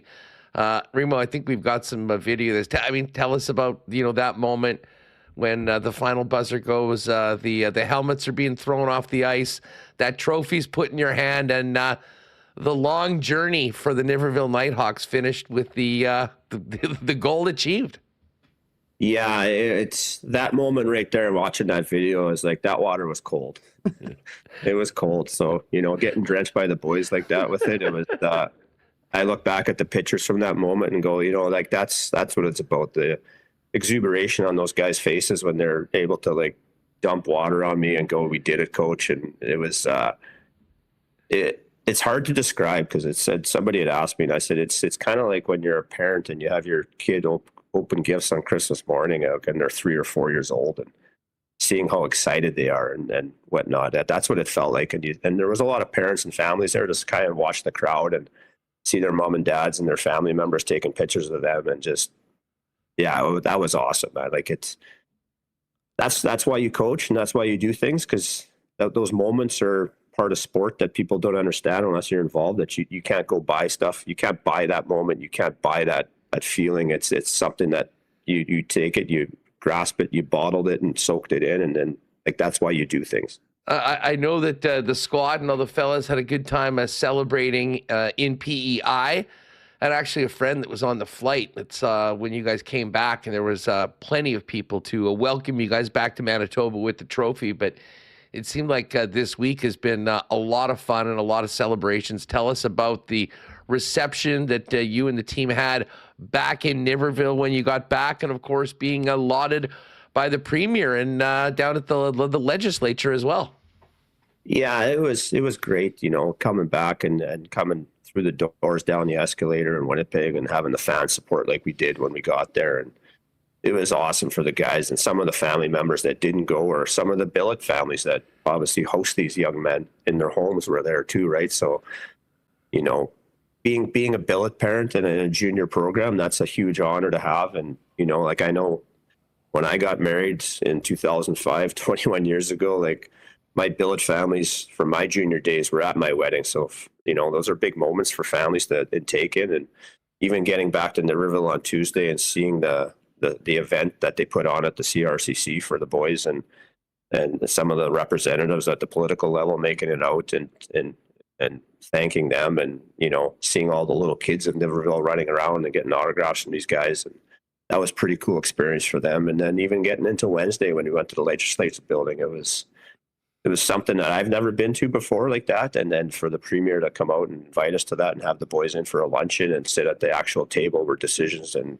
hard life, real moments are made at, that they sat and enjoyed that with them. And then being recognized, obviously, at the building was an amazing thing for our young guys to go through too. And it was awesome for the boys to get all that, for sure. In addition to, obviously the great celebrations and finishing the goal, this is has to be huge for so many players, certainly for the organization itself, but also for what a group of about 8 players that have finished their junior hockey. And I imagine there'll probably be some exciting announcements moving forward because you perform the way your team did all year, and then you do it on that stage. Some pretty good opportunities can come for these young men. Yeah, you're right too, right? Like everybody, all 20-year-olds, when they age out of a league, they want to play at the next university level, either be NCAA or CIS. And, for the 8 that we had this year moving along, like they'll move along, and those announcements will come with them and their agencies and representatives too later. And for them to go and play and do it on a national stage, there's obviously got to be CIS programs and NCAA programs that are just, wanting to get their hands on some of these guys. Cause like I said, it's becoming a champion at that level as a player for those young men. It's pretty special, because that's something when you know how to win, you can win. And how you win is when you find parts of you that you never thought you had inside you. So it's great for them to have the opportunity to move on to those programs. And, even one step further too, it's like, it's great for the 16 or 17 Manitobans we had on our team too, because there's a lot of local coaches that had their fingerprint on those guys' careers, and for them to say that they coach those kids, it's awesome for those coaches too. Well, and I imagine it'll help with the recruiting and putting the team together for next year when you try to run it back and do it again with a new group. But I guess from the coach perspective, you have this grind all season long. I mean, the spring is a lot shorter because you played all the way well into May. I guess now for Coach Hurst, just, kick back, hang the hat up, stare at the Turnbull Cup trophy and the Centennial Cup trophy while you're watching golf, and just chill for 3 months, or what? No, it's, I wish I could say that. Like I said to you before we got on the show here, it's, as soon as I get home, the dad hat and the hard hat go on pretty quick, like obviously running a construction company full time through the season while I do this, and, with the family, with the farm down the road, taking care of the Angus beef and the cattle, and I think I'll get the weekend off here probably, and then Monday I'll be onto other things, back into life. That's part of living. But no, it'll you kind of dabble in between all 3 of them there, and kind of do that and try to support and be a dad to your 2 boys and be a husband too. So there's a lot on the plate to handle, but it's all manageable when you got good people that do it with you. I don't think people can imagine the sacrifices and the hours that goes into pulling it all off, in addition to being a head coach of such a successful program. But you did it, and you guys are champions. Dwight, once again, congrats to you and the team. Thanks again for the time with us. It's been so much fun talking to you guys in advance of it, following your run to the MJ and then through the Centennial Cup. And this will be a championship I think we talk about in Manitoba for a long time, but hopefully you guys are just starting really something special there in Niverville, and we might be having similar conversations in years to come. But a well-deserved weekend off for you and the fellas. Enjoy it, and thanks again, and congrats from all of us here at Winnipeg Sports Talk. Yeah, thanks for having me, man. It's been nice, and it's been nice to get on here and just reflect and give light to the people that do it for these young men too. Well, it was a great run, and as I said, a great week and a great year for hockey here in Manitoba. Congrats again, Dwight. Thank you. All right, what a great story Niverville was this year. Congratulations to Dwight and all of the squad. All right, we still have lots to come. Brian Muns is going to join us in a few minutes, and we're going to check in with Hacksaw. We're going to have a World Cup conversation coming up, because Canada will announce their team 1 week from today. Speaking of the World Cup, your World Cup headquarters is Royal Sports at 750 Pembina Highway. If you haven't already geared up for the biggest event of the summer, it's time to get down to 750 Pembina Highway and get yourself in red and white with gear for Canada's national team as Canada hosts the World Cup. Royal Sports is the World Cup headquarters, with gear from all around the world, with the top teams competing in the World Cup. Some incredible World Cup merchandise as well. So start it off there. And while you're there, check out their soccer gear, softball, baseball, tennis, the incredible selection of bikes in the back. And make a note, because the final weekend of May, the 30th and 31st, it is tent sale time at Royal Sports. 50% off or more off, thousands of pairs of shoes and merchandise. Make a plan to not miss out on the incredible sales at the Royal Sports tent sale on the 30th and the 31st. The Winnipeg Goldeyes out hitting the road after the weekend, but we've got a great season of Goldeyes baseball ahead of us, including a Winnipeg Sports Talk event at the end of June, which we'll hope you'll join us for again. We've had incredible turnout the last couple of years. But in the meantime, make your plans, whether it be for a group, whether you want to do a corporate patio party, or just getting out in the sun in the summer at Blue Cross Park and watching the boys of summer do their thing with the cold LBJ in your hand and some of the incredible eats available throughout the ballpark. Goldeyes.com is where you'll find all the information on ticketing for individuals, games, groups, and more. And of course, you can stay tuned to the Goldeyes all season long through goldeyes.com as well. Looking forward to seeing all of you at the ball game. Man, we've had a lot of fun working with our friends at Travel Manitoba. This is a great time to familiarize yourselves with some of the great options in and around the province when we're getting to the holiday time and, maybe getting out of the city and seeing things outside of the perimeter. If you're planning your next adventure, start with Travel Manitoba. And whether you're searching for a road trip inspiration, hidden gems, or the latest festivals and events, everything you need is waiting at travelmanitoba.com. Looking for ideas on the go? Give them a follow on social media at Travel Manitoba for real-time inspiration, local tips, and can't-miss experiences from across the province. And if you prefer a personal touch, stop by one of the visitor information center at the Forks in Winnipeg. We're going to be looking forward to doing a live show down at the Visitors Information Center early next month as well. And speaking of great things to do in the summer, the ponies are back at Assiniboia Downs, live racing every Tuesday and Wednesday night, 7:30 p.m. post time, all summer long, as well as select Mondays. And if you really want to step up your racing experience, make a reservation in the clubhouse dining room and take advantage of that incredible world-class prime rib buffet and wagering from your table all night long. All the information on the upcoming and current live racing season is online at asdowns.com. And if you want to go head-to-head with myself and Michael Remis on our picks throughout the week, you can always play online at hpibet.com. All right. We're going to talk some World Cup in just a minute.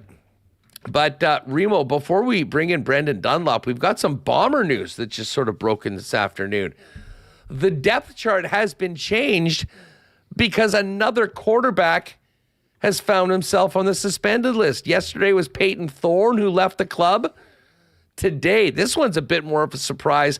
Terry Wilson, who's been with the team for the last 3 years, not going to Saskatoon, taken off the depth chart, and has been put on the suspended list. Yeah, we just got the email here from the Bombers saying Terry Wilson placed on the suspended list. Updated depth chart does not contain Terry Wilson. We talked for a while saying, the Bombers loyal to veteran guys. Terry Wilson has been here for a while.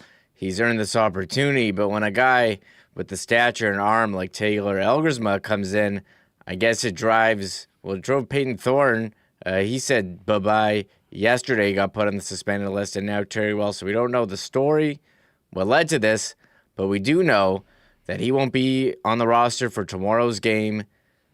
Probably more reps for Elgersma. I'm curious about seeing Bryce Perkins. Again, I was very intrigued by him, UFL MVP, but doesn't have the familiarity with the Canadian game that Taylor Elgersma does. So this may be one of the more anticipated preseason Bomber games for a while, Huss. Oh, well, for sure. I mean, I think we're going to see Elgersma. I imagine we're going to see Perkins now as well. And that's all the quarterbacks they have. I mean, they had 5 guys. 2 of them have been put on the suspended list. So It's Caleros, it's Elgersma, and it's Perkins right now at the QB position. Bombers in Saskatoon on Saturday take on the Rough Riders in their preseason opener. All right, let's talk a little World Cup. 1 week from today, we find out who's on Canada's squad. Brendan Dunlop joins us now on Winnipeg Sports Talk. Can you believe it? The World Cup is just days away, and a week from today, we will find out who will get the honor of representing Canada at our first ever home World Cup. And to talk about it, one of our faves, Brendan Dunlop, the founder of Canadian Soccer Daily, and a guy that's going to be very busy for the next few weeks going into the World Cup, joins us now. Brendan, what is up? I can't believe we're almost here. It's great to have you back on the program.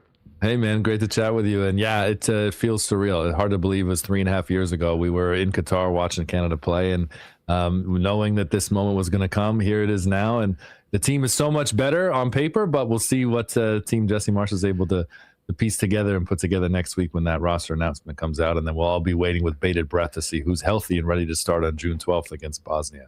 Hey, I've been hitting up Canadian Soccer Daily, daily, just getting all the information on our club. But just before we kind of dive into that, what's on your plate for World Cup? Because you've been involved in from the media side. You were in Qatar doing stuff for Canada games.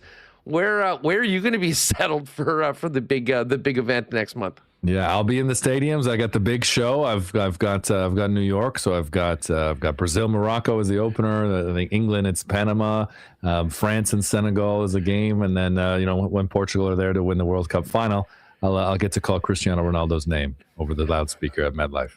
Unbelievable. Well, you certainly got the big house, and that's where the final is there right now. So you'll be there right through the end. What an amazing opportunity. That being said, I'm sure it's a little bittersweet for you because you're going to be in New York when our Canadian men take to the pitch on Canadian soil for the first time in the World Cup. I mean, that June 12th event, I've been counting down the days to it. It should be, a real special moment for our country and the sport here from coast to coast.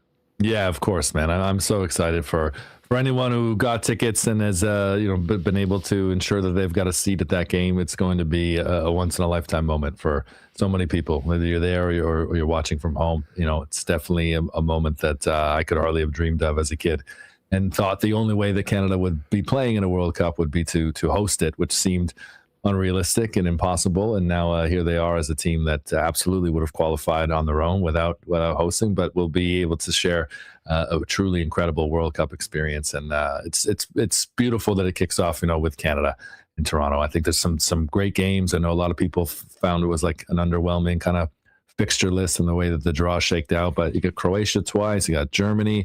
I think that Iraq and Senegal is actually going to be one of the best atmospheres in the entire tournament. But definitely one of the best atmospheres in Toronto. It's going to be a time in the city, and I'm happy for all the people that'll be here. Well, you know what? I'm just focused on, hopefully that, and especially with the Italians losing, it would have been great to have Italy in the event, but I'm not disappointed that they didn't make it because I do want this to be about our team in Canada. And I think it would have been potentially almost embarrassing to have a split crowd for your first ever game on home soil. So everybody in red for the 12th. And we'll be hospitable guests or a host to the Bosnians and Herzegovinians, but hopefully coming away with 3 points. A week from today, we're going to find out who is representing Canada and who is on the squad.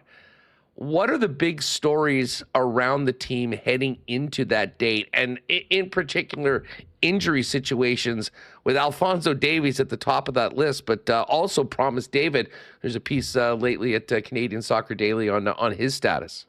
Yeah, Promise David is someone who Canadians will be very hopeful is able to recover in time. He's described himself as being superhuman, but when it comes to muscle injuries, and Canadian players have experienced this a lot over the last year, you never truly know. And as has been the case with Alphonso Davies, coming back too early and being a little too eager has proven to be very detrimental. And hopefully Promise David's recovery continues without the setbacks. It's been pretty miraculous. It seemed though there was no chance of him being healthy and ready to make the World Cup squad. But I would be very surprised if Promise David's name is not on that team sheet.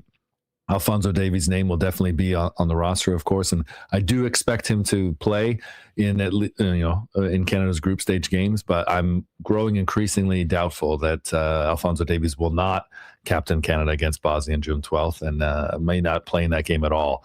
But I would be very hopeful that he's able to at least come off the bench against Qatar, and then against Switzerland in that third game, which I think works out great for Canada to have that biggest test third and not earlier in the group stage. I'm hopeful that Alphonso Davies can play a key role and captain the side, but injuries have definitely been the biggest topic with this team. From Moise Bombito, who's a star center back, he hasn't played all year at Nice, and he's had several setbacks. Was supposed to come back in February, was supposed to be available for Canada in March, was supposed to play for Nice in April.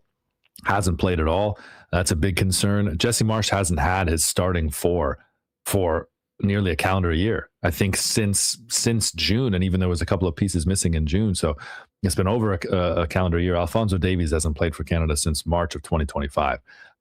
So there's been some great pieces that have stepped up, Richie Larea, Nico Seeger. They do have the depth, but that depth is being tested because the injuries have exceeded the starting 11. No, we've talked a lot about the depth of the men's program, how it's grown, obviously qualifying for Qatar, more younger players, some new faces, including guys choosing Canada to play. How well are we set up to hopefully survive if we don't have an Alphonso Davies or we don't have our pick of our best strikers available at the beginning of the tournament? Yeah, look, this is a much better team than the side that qualified for Qatar and went to Qatar, and a much deeper team as well. You look at someone like Kamal Miller, who's on the cusp here. He is dealing with an injury as well. He's on the cusp to make the team. There's arguably 5 better center backs in front of him, and we're only 3.5 years removed from him being a vital part of Canada's back line and a defensive anchor. And the real, the unfortunate side of things is that there's several other injured players on that back line, from Alfie Jones, who has committed to Canada, English-born, and is eligible to play for Canada through a couple of Canadian grandparents. Had never been to Canada before, but came into the team in the fall and looks very promising, but he's injured. Luc de Fougerolles plays for Fulham, and he's on loan playing in Belgium this year. He's only 20 years old, but he plays like a 10-year veteran. He's an incredible player, very, very mature when he's pulled on the shirt for Canada, someone that Jesse Marsch would love to be able to rely on and Canadians hope to count on. But again, injuries are the real concern. They're heading into this tournament with really only 45% of the squad, I would say, guaranteed. You're going to see a lot of those names, as I say, on the roster when we find out next week. But I'm very, very, I want to be optimistic that several of those key players can actually play. The good thing is that we've seen over the fall that the depth is even stronger than we thought, I think, particularly in midfield with a couple of guys, Nathan Saliba, who's playing at Anderlecht right now, and Matthew Choinière, who's playing for LAFC with Son Heung-min and Stefan Eustáquio. I didn't think that those players would be challenging for minutes, thought maybe they'd be on the squad, but they've elevated themselves that arguably they could be starters. And if Ishmael Kone and Stefan Eustáquio aren't fit to go or need to be used elsewhere on the pitch, at least in midfield, you've got so much depth and veteran experience, and Jonathan Osorio is there as well. And up front, Promise David will be a huge boost. I would absolutely love to have Promise David first off the bench, really, in terms of the attack. But Kyle Laren's been in great form for Southampton. Almost was in a Premier League promotion final. His team got stripped of their berth in the final for cheating. To stop me if you've heard this before, associated with a Canadian. That's someone taking iPhone video in the trees of opposing training sessions. So Southampton got booted out of that Premier League playoff final. Yeah, just different ways. Get a drone, man. Like the iPhone 17 isn't it? Get a drone. So I saw the picture of the guy standing behind the tree holding it. I'm like, unreal. Dude, that's some low budget spying you guys have got going on there. But I mean, the blessing is that Southampton has been a platform for Kyle Laren to find his form again, because it looked like he lost it. It looked like he wasn't going to be a contributing or key piece for Canada. But with him and Jonathan David had a poor season at Juventus, as people will know if they've paid attention or read anything Italian, because playing for Juventus is like playing for the Yankees or playing for the Leafs, or playing for the Dallas Cowboys. If you are not exceeding your wage, your paycheck, then you'll definitely feel the wrath of criticism. And Jonathan David felt that with an underperforming first year in Italy. Hey, a couple other guys I wanted to ask you about. What's the latest on Alistair Johnson's health and the spot on the team, and Schaffelberg as well, who's sort of kind of emerged as an impact player over the last couple of years, but has also been dealing with some injuries in his pro seasons. Yeah, both of those guys are working their way back to full fitness, but have been healthy and have taken some huge steps. Alphonso Davies had been that stalwart at left back, and Alistair Johnson had been that guy at right back. They were two of the most automatic names on the team sheet.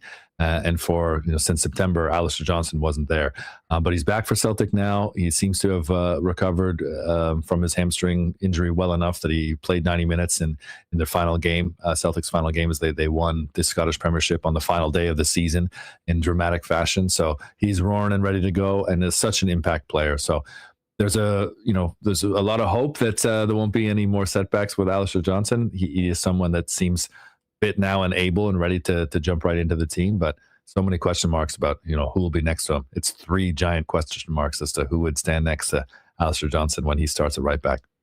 Brendan Dunlop with us. Check out Canadian Soccer Daily for all the latest heading into and throughout the World Cup.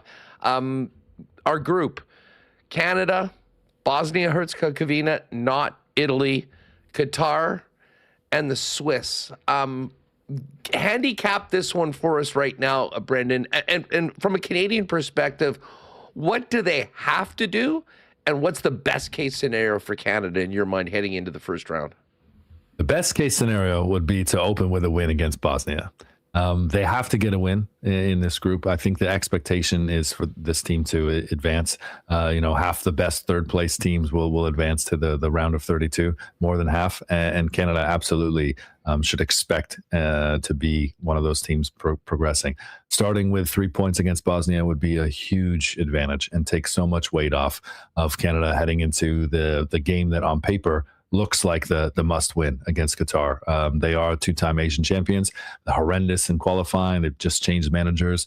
Qatar do not seem like a team that have a chance of advancing from the group. So for Canada, that's the must win. And we've never seen the Canadian men's national team win at a men's World Cup. So to get that in Vancouver on match day 2, that's absolutely the expectation.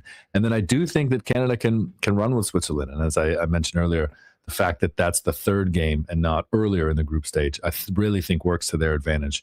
And hopefully Canada's in a position heading into match day 3 there in Vancouver where they're looking to win the group, and that game against Switzerland will decide the group winner. And that would be a pretty remarkable spot for Jesse Marsch and that team to be in. No doubt about that. I'm just pulling up Coolbet here. I mean, Group B odds, Switzerland's the favorite at -105. You got Canada +250. Although I think in the exclusives, don't bet that yet. There is a boost in the exclusive, I think, to +285, which is the number for Bosnia and Herzegovina, and the Qataris are 40-1. The realistic opportunity to win, winning the group would be huge, because if I understand it correctly, the round of 32 game would also be on home soil, and the team would stay in Vancouver for that round. And with the travel, like, this isn't Qatar where you're going an hour to the stadiums. That could be a big advantage for Canada to sort of be stationary for the better part of 2 weeks heading into the knockout round. Yeah, it would be massive. Yeah, my understanding is that they would stay advancing from the group. They get to stay in Vancouver, and then how the cards would fall to the potential to even stay for a round of 16 game would be incredible. I'm trying not to look beyond that. I do think that round of 32 is absolutely the expectation, and BC Place would be rocking. It would be incredible, and they do absolutely have the advantage of, you also have controlled temperatures, because BC Place, the roof will not be open at all. It's brand new grass. It's local. They've really spent a lot and invested in the grass, which a lot of other venues, they spend a lot of money, but I don't think they necessarily put the time or the care in or get a pitch of that quality. And from what I've seen and what people have said, the grass at BC Place will be top, which is not the case when they're playing on turf, as most Vancouver Whitecaps viewers will have known, and anyone who's played on that BC Place turf will have complained about over the years. I think that will absolutely work to Canada's advantage. But to your point about the travel, we are absolutely going to see a drop in quality across the board. these matches will not be as electric, will not be as high scoring, and will not be as jaw dropping as they were in Qatar. There will still be incredible, exciting moments. The games will still be must watch, especially for those who are really into the sport. But one of the two major factors as to why those games in Qatar that we saw across the board were incredible. It was the best World Cup ever. In terms of gameplay and quality, was because you had controlled temperatures and lower temperatures and no travel. And for the most part, teams were able to kind of fix their times where they weren't dancing around, certainly not time zones, but they weren't even dancing around noon, 3 and 5. Like it was all, every group stage team was kind of within one slot. Or if they had one game was an outlier, they did have an extra rest day. Now you add the travel and the time zones and the flights, and it's hugely going to affect the quality of play in these players. And then the swinging temperatures, if it's 38 degrees Celsius in Toronto for that opening game, that's going to affect both teams. Absolutely. And you're going to have some insanely hot days in New Jersey at MetLife. Miami last year was unbelievable. I was there for Bayern Munich in the Club World Cup, and it was 39 degrees. You were just melting. You look outside and you started sweating before even stepping out of the car. Well, I tell you what, it might not be the case, certainly in Vancouver. It'll heat up and around all the venues in the World Cup, but I'll tell you what, the action and I think the excitement is certainly going to be heating up. Get the Reds, head down to Royal, everyone. Get your red jerseys, get ready for the 12th of June when Canada begins their voyage in the 2026 World Cup. You can check out tons of great information on the upcoming tournament and our team at Canadian Soccer Daily. Brendan, just fill people in on what you and the team have cooking heading into the big event.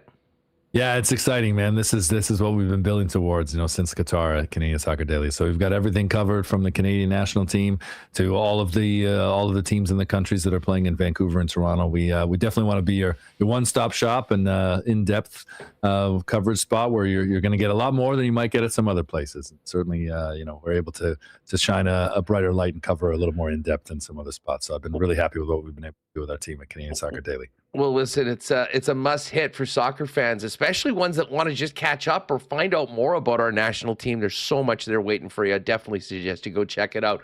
Brendan, you be well. Travel safe to New York. If there's a chance we can hook up at some point throughout, we'd love to do it, but I know you got a lot on your plate. Looking forward to seeing you do your thing at MetLife Stadium and looking forward to seeing what our Canadian team can do starting off in TO on the 12th of June. All the best and enjoy the World Cup, my friend. Thanks, my man. Always great to chat with you. You enjoy it too. It's gonna be special.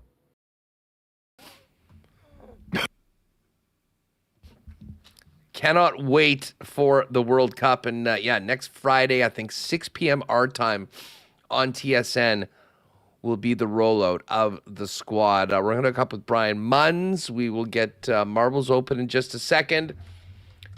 Do want to thank our friends at Aikens Lake Wilderness Lodge for their support of WST. And right now is a great time to head over to aikenslake.com and sniff around on what might be available later on in fishing season. If you are thinking about a world-class fly-in fishing opportunity where you can be on the water in less than 2 hours from the city of Winnipeg, Aikens Lake is the spot. And not only is their world-renowned fishing 5-star, the hospitality from the Terren family and the Aikens team might even be better. Head on over to aikenslake.com or check them out on all the social media channels for Aikens at Aikens Lake for more information on the 2026 fishing season out at beautiful Aikens Lake. And the golf season is well underway right now, and we'll be swinging them all summer long out at beautiful Breezy Bend. Breezy Bend's one of Winnipeg's top private courses that has undergone a ton of improvements over the last decade or so, both on the course with a number of new holes, as well as in the clubhouse with their beautiful patio in the 19th hole, the best in the province. Breezy has something for everyone. If you're thinking about a long-term golfing home for you and your family at one of Winnipeg's top private courses, check out breezybend.ca or give a call to the course at 895-7205 and talk to our pal Corey Johnson about membership at Breezy Bend. All right, let's give a big cheers to our friends at Winnipeg's favorite local brewery, Little Brown Jug. Don't forget, 1919 and generic, now available in small cans and 24s at your local beer vendor. You train day in and day out, learning new techniques, approaching new concepts, and living out the thrill of achieving your goals. Building a craft beer is no different. While you spend your hours on the ice, we spend ours here, brewing our trademark beer. Again, and again. Here's to pushing the status quo and challenging ourselves to build something memorable. 1919 by Little Brown Jug.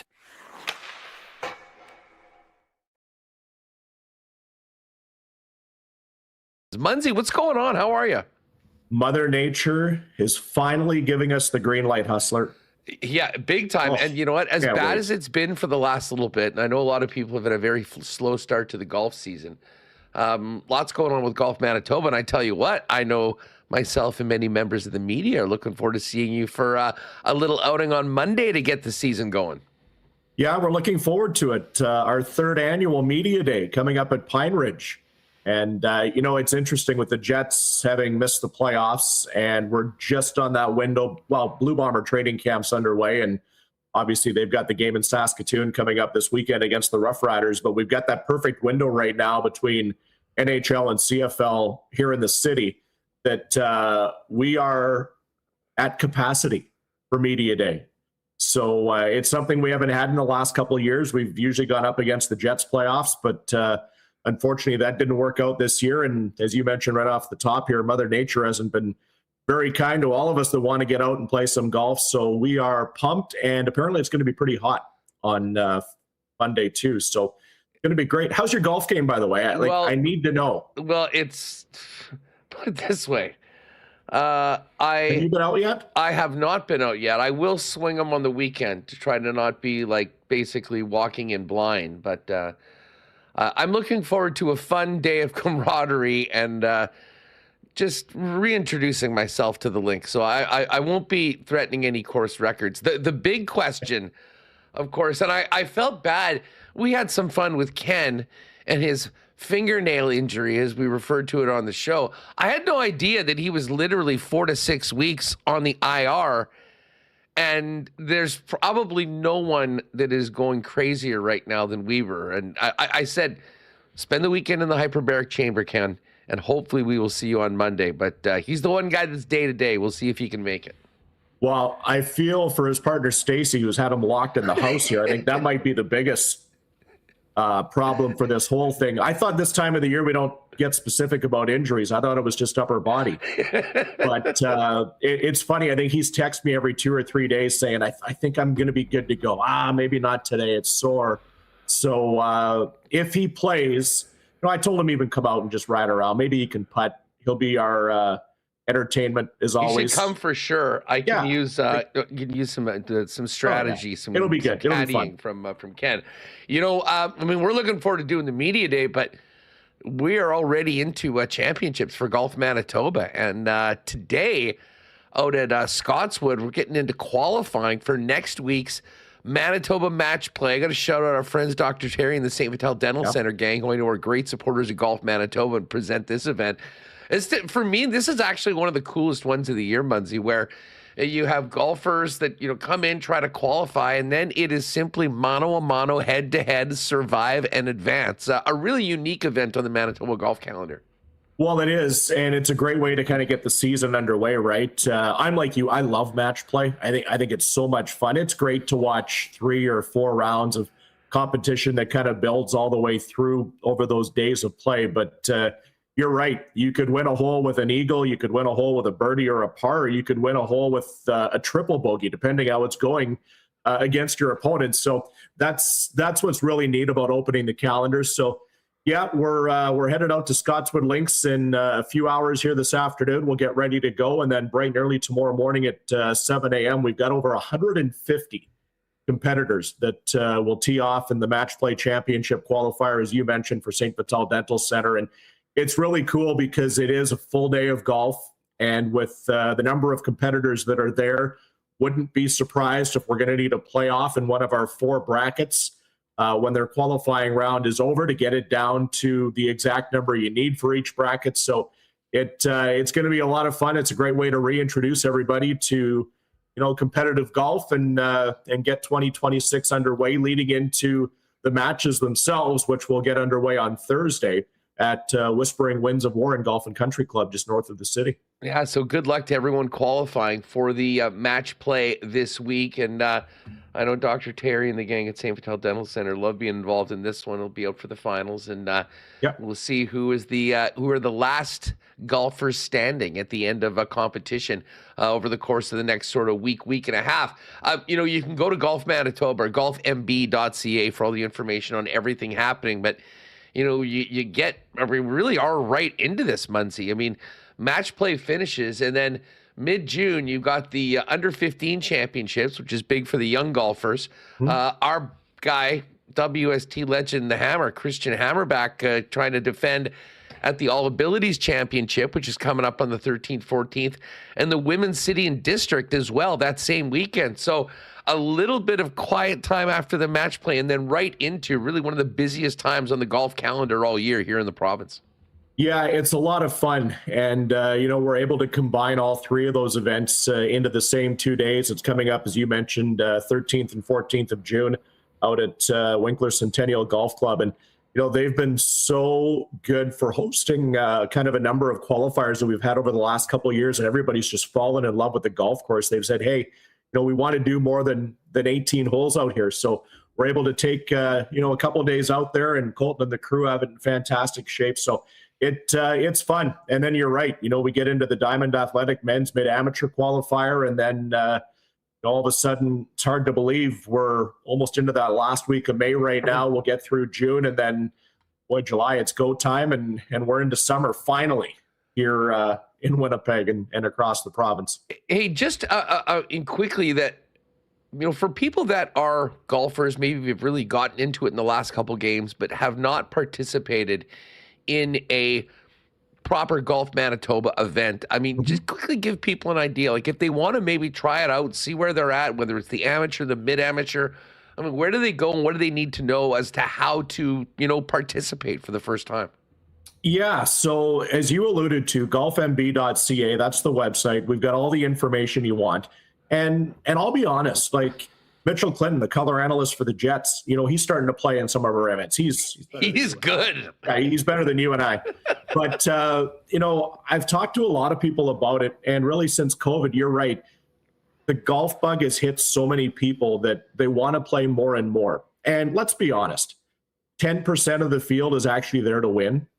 Everybody else, they'd love to win. It would be fantastic if you could get lightning in a bottle and all of a sudden, be able to do something really special for 3 straight days. But it's about going out and feeling what it's like to play, as you put air quotes, inside the ropes that we watch on the PGA or the LPGA tour.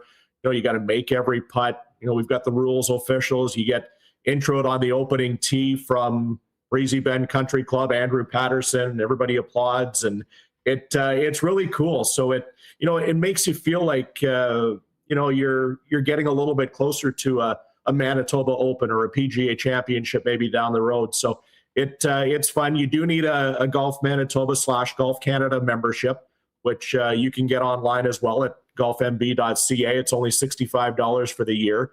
And, you're able to keep your handicap. You're able to take advantage of a number of corporate discounts that are across the province as well. So it's really one of those things that kind of opens the door to a whole new world of golf that, a lot of people aren't aware about. Well, and for sure, and if you have taken up the game in the last 5 years or so, I mean, getting to go out in an organized, competitive environment, a little bit different than your weekend or evening round with your buddies, it really is, it's different, and it's a big part of the game. And I would encourage people, if they've been thinking about it, to go to the website and see if there might be an event that they want to throw their hat in the ring for. Yeah, one other thing on that, Huss, too, come out and watch. There's no charge to come watch any of the events across the province. And, we literally do take our events across Manitoba. We're not Golf Winnipeg, it's Golf Manitoba. We love to get outside the perimeter as well. And, again, it's free. So come out and, you alluded to come out, watch some of the young kids. Hey, Sudarshan Yelamaraju was a young golfer. He's our guy. At one point, right? And making headlines now. Obviously, Aaron Cockrell's doing it, and Braxton's done it. Addie's doing it. With the Epson Tour coming up. So It's kind of where you get to see that really first glimpse of what some of our locals are all about. Yeah, listen, we're fired up. We've sort of adopted Sudarshan as our guy from the Golf Dome to his first major. I mean, just an absolutely incredible story, and we've sort of been following him on our breezy updates throughout the season. We'll continue to do. You mentioned a couple of the young Manitobans, and Addison Karsh out of St. Charles. What a big few weeks for her, winning an event and getting a pro exemption. Fill us in on that young lady's got ahead of her. Yeah, it's really cool, and we talk about watching these players develop right in front of our own eyes. What is it now? This is my 5th summer doing this, and to watch her from where she was 5 years ago involved in the junior, and then winning the junior championship presented by the Alex and Peggy Colinello Foundation, winning the match play, winning the women's amateur for Diamond Athletic. All she does is wins. And then she's been able to take it now to the college level at Bowling Green University. And because of her success this past year, yeah, she got the green light. And actually, you'll get a chance, you'll get a chance to play some holes, because she's coming out to the media day on Monday at Pine Ridge, and is going to go with all the different groups that are out there for a few holes, and I guess show us how it's done, or how it's supposed to be done on the golf course. But yeah, she got a sponsor's exemption. She's headed to play in the Epson Tour event in Michigan. So that's pretty neat. Like that's one step away from the LPGA Tour, right? So she hasn't. I know Weber had a story on her in the Winnipeg Free Press lately, but she doesn't know if she's going to go pro yet or how things are going to play out when she's done college. But it's pretty cool to see the success that she's had in front of us, and now she'll do in front of the world on that Epson Tour event. Well, I will be hopefully leaning on her. Maybe she can hit off the tee for me a couple times on Monday and finding a little bit more about it. But as you mentioned, I mean, 2-time women's AM champion, 4-time match play champion. She had the low qualifier 4 times for the match play as well, and a 3-time junior girls champion. So, I mean, the success here speaks for itself, and it'll be exciting to see what she can do.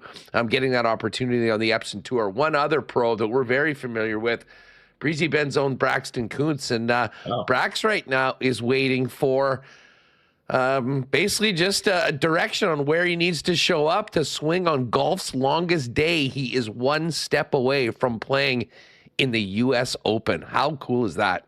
Yeah, it's awesome. He's played in a few of these qualifying events before, but a chance now to literally be 1 step away from making his way out to Shinnecock is pretty neat. So there's been a lot of provincial media interest, obviously, in what Braxton's been able to do. And I reached out to him earlier on this week, and he's hoping to know possibly by the end of this weekend which course that he'll be headed to, I don't want to say have the round of his life, because he'd love for him to do it at Shinnecock during the U.S. Open, but to be able to maybe have that 1A round and be able just to get there, that would be a dream come true for him and obviously for all of us in Manitoba. Kind of like what Adam Spears did, right? I was just about to say, I guess Spears is the last local guy to qualify for the U.S., and we're probably talking about a good 15 years since that. So yeah, it doesn't happen that often, but Brax has had such an amazing career, certainly as an amateur here in Manitoba, as a college golfer, and now as he turns into a professional. Would be amazing to see him achieve that goal and move forward. So we'll certainly be on top of that, and we'll let you know how things are going on the Brax watch, and can't wait to meet Addison Cartouche and see how she does in that pro opportunity on the Epson Tour. Munsey, before we go, you obviously have a great hockey background. It was funny, I saw earlier today the anniversary of the Jaffrey hat trick from the Moose in the 2009 Calder Cup playoffs, and clicked on that and heard one of the great calls from you. But you've done a lot of the amateur games for TSN over the course of the years. I know you wanted to give a shout out to the Nighthawks. What a run for the team from Niverville, winning the entire national championship in just their 4th year. Yeah, you know what? It's been really cool over the last number of years. Now that I've had some time in the winter, I've gone out and watched a lot of the MJ games, whether it's in Steinbach or Niverville, living on the south end of the city, the Winkler. And, it's great to go back. That's where I got my start in junior hockey, obviously in Saskatchewan. But, the atmosphere that was in Niverville, I got to 2 of the games during the championship, and it was amazing. Like, that place was electric. It was so loud in there. And it's hard to be able to go win the Centennial Cup when you're playing the best of the best across the nation. To be able to run the table like the Nighthawks did, that's special. There's not a lot of teams that are able to go through that and, lose the odd game here and there. But for what Niverville was able to do, it was fantastic. So, congratulations to them. I know everybody in town was watching some of the watch parties online and all that kind of stuff. That's pretty cool. And I was fortunate to call the last one in Portage when the Terriers won. I think it was in 2015 with Craig Button. And so the little wait's over. The MJ's back on top where it deserves, and it's awesome. Really Munzie, is. listen, good luck to everyone participating in the qualifiers for the match play championships this year. I will look forward to seeing you on Monday. Hopefully I won't suck too much. And bottom line is, let's get some nice weather and get golf season fully underway here in Manitoba. Thanks for doing this, pal. Time to tee it up, buddy. Have a good day. You bet. Again, golfmb.ca for more information on everything going on around the province for the golf season here in Manitoba. All right, good stuff with Munsey. I'll look forward to seeing him and the rest of the media there on Monday. And a huge shout out to Dr. Terry and the gang at St. Vital Dental Center for their support of amateur golf, and good luck to match play. So cool. Obviously, the end of today we'll have the qualifiers. And then they'll get at it next week, going mano a mano, head-to-head for the Match Play Championship again.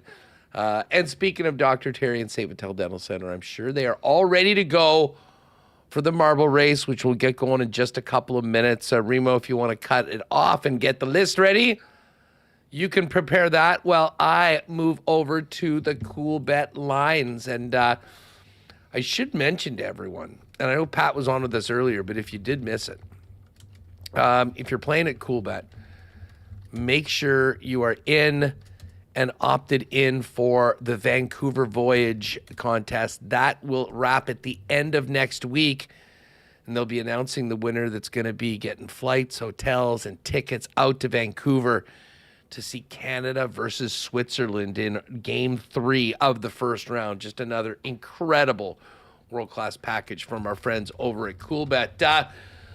Let's look to tonight's Stanley Cup playoffs. Can the Colorado Avalanche even things up with the Vegas Golden Knights? Colorado minus 167. Vegas plus 141. Total for the game is 6. And if you do like the Avs on the puck line, it's paying plus 147. I don't know why, Reem. I'm feeling a Marty Nakash goal tonight. Nakash is plus 141. The point total for McKinnon is low. I think he's going to be an absolute beast tonight. Minus 125 on over 1.5 points. But I'll tell you what, I'd love to get a number on McKinnon. McKinnon at minus 167 on over 3.5 shots, I think, is a lock too. We only had 3 in the first game, but I imagine he might put 6, 7, 8 on Carter Hart tonight. So that's the story for tonight's game. Tomorrow, Habs Canadiens, game 2.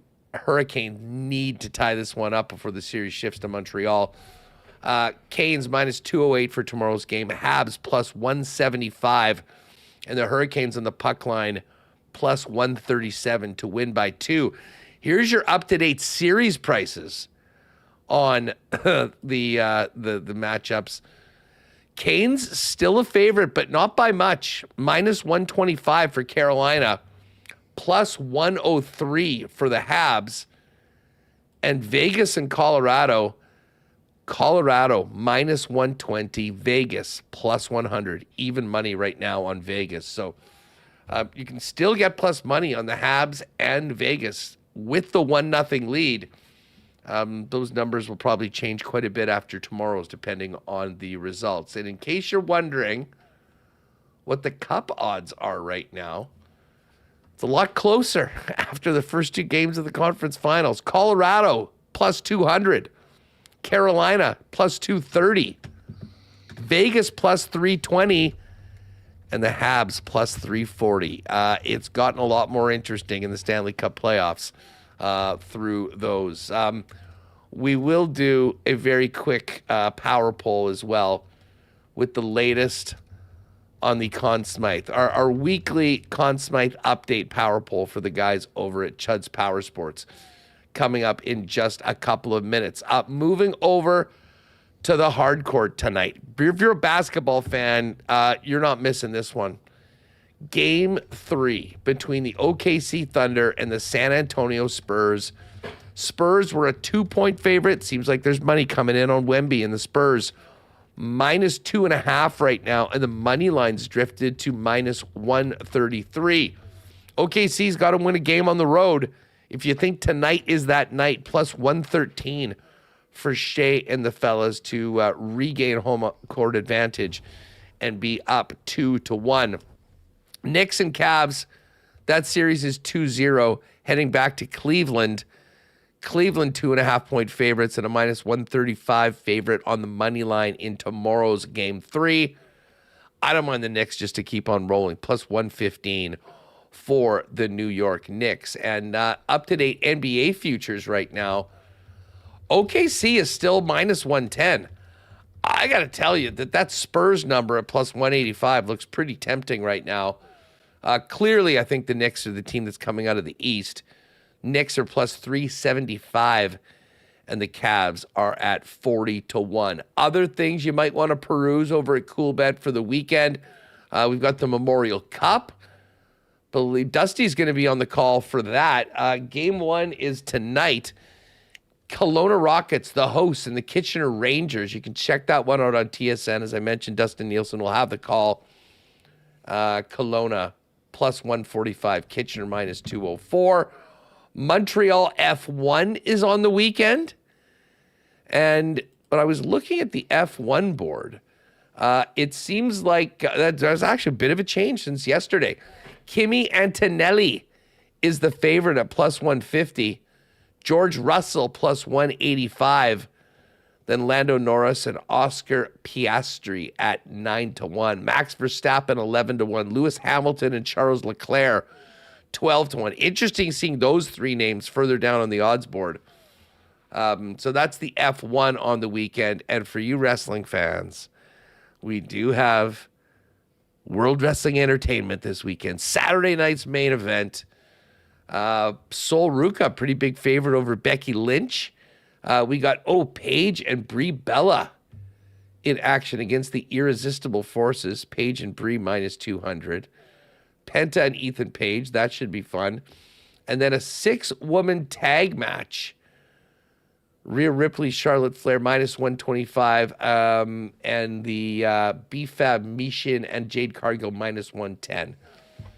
Every now and then for the big events, CoolBet will throw stuff up. I'm sure low limits, but you want to have a little fun with the WWE on the weekend. That is all up there right now.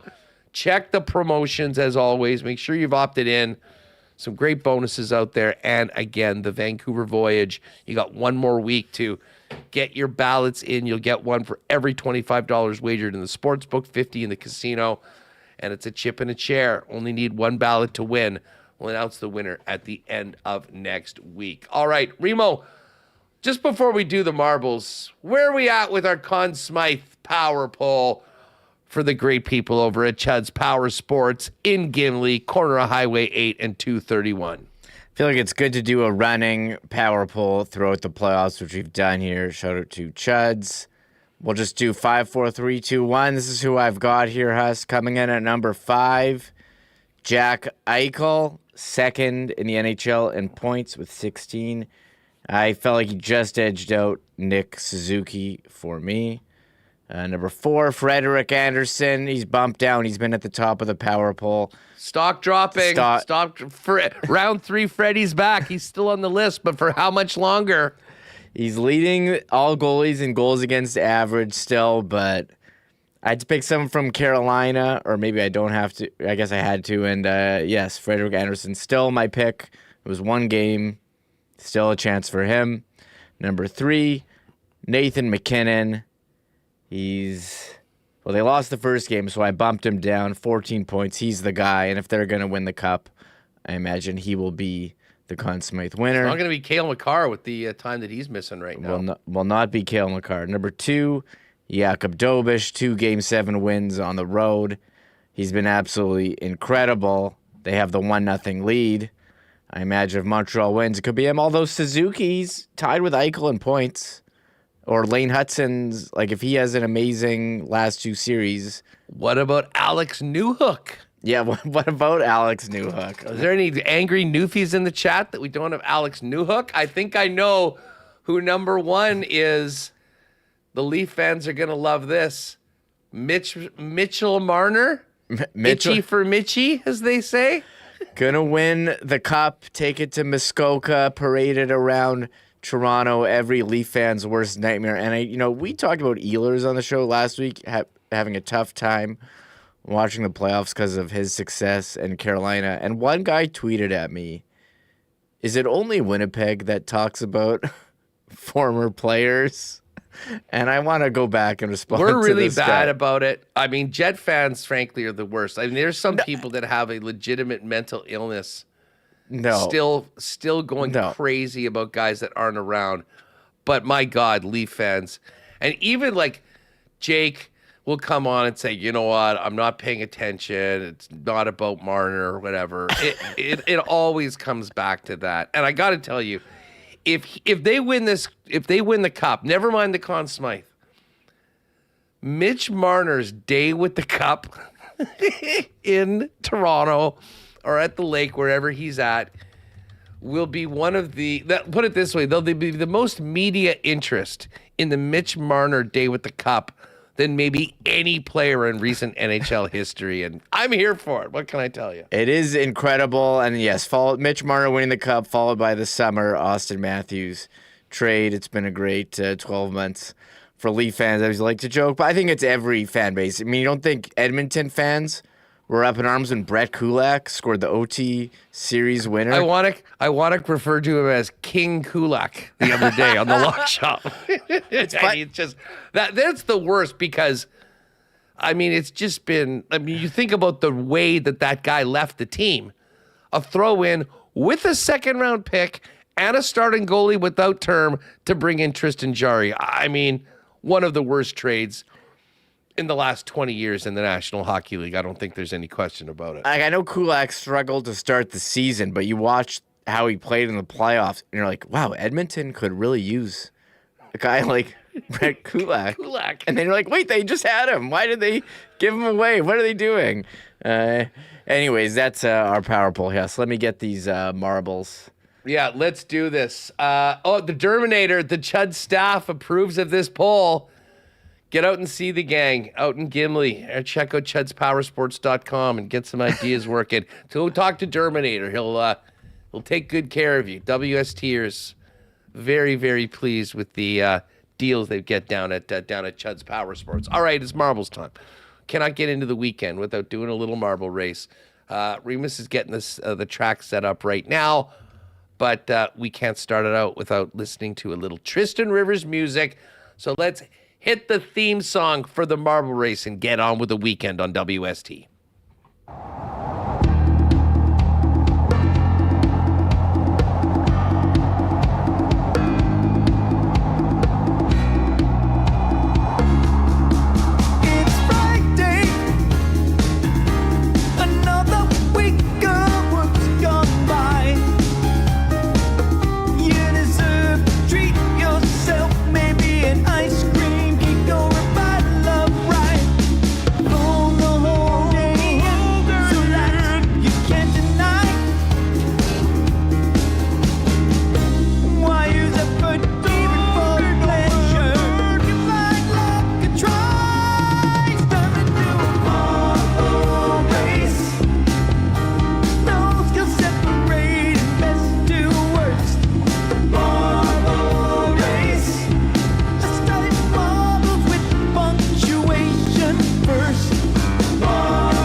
Marbles time on WST. CTO Michael Remis. What is the situation? Where are we going? How many marbles?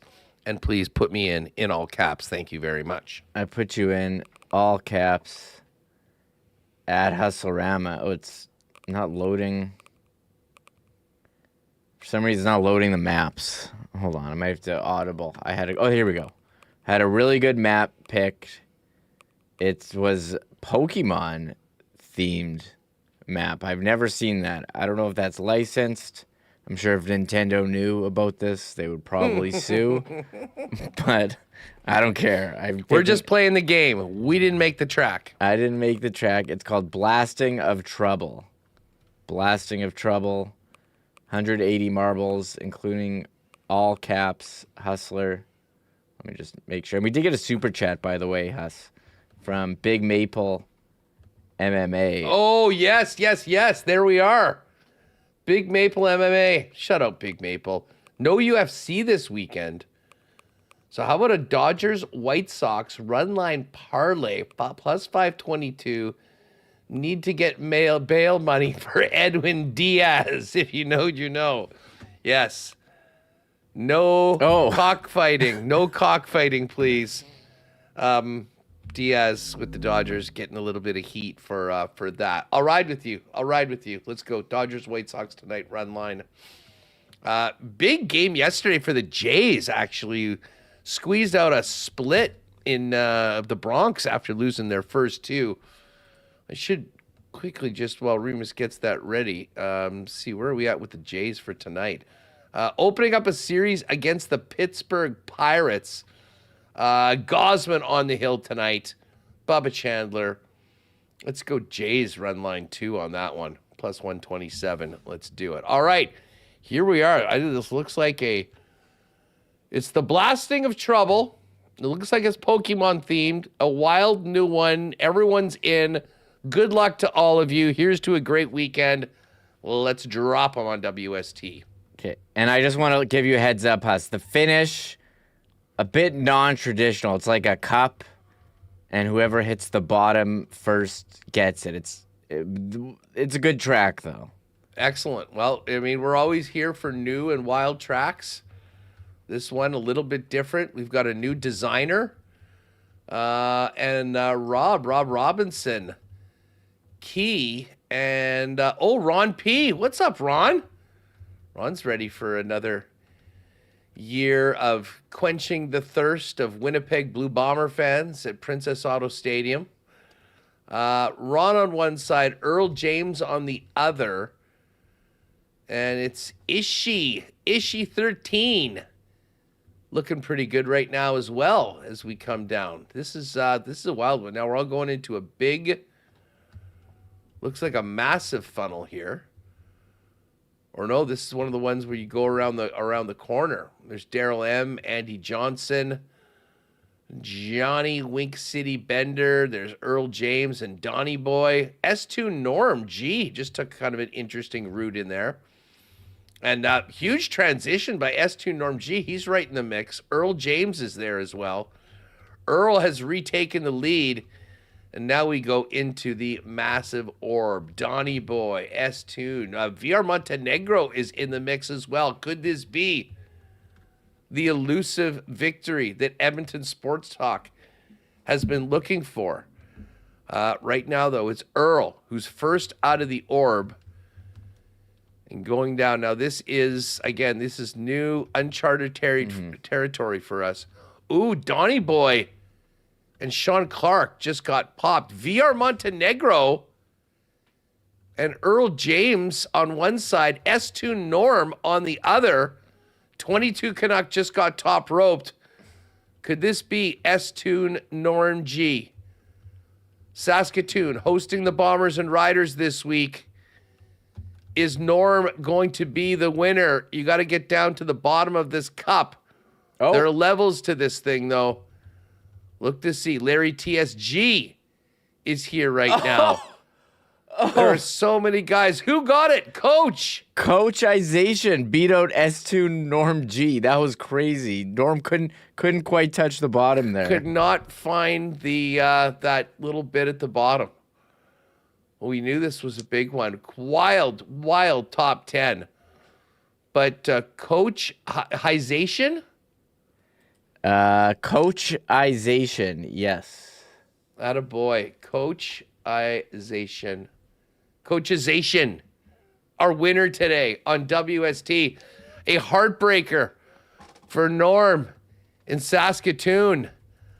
Chris Vermette, nicely done. Chris with a third place finish. John Lehman in fourth. Dan S. Drew Music in sixth. Ray OG seventh. Greg M. eighth. Earl James ninth.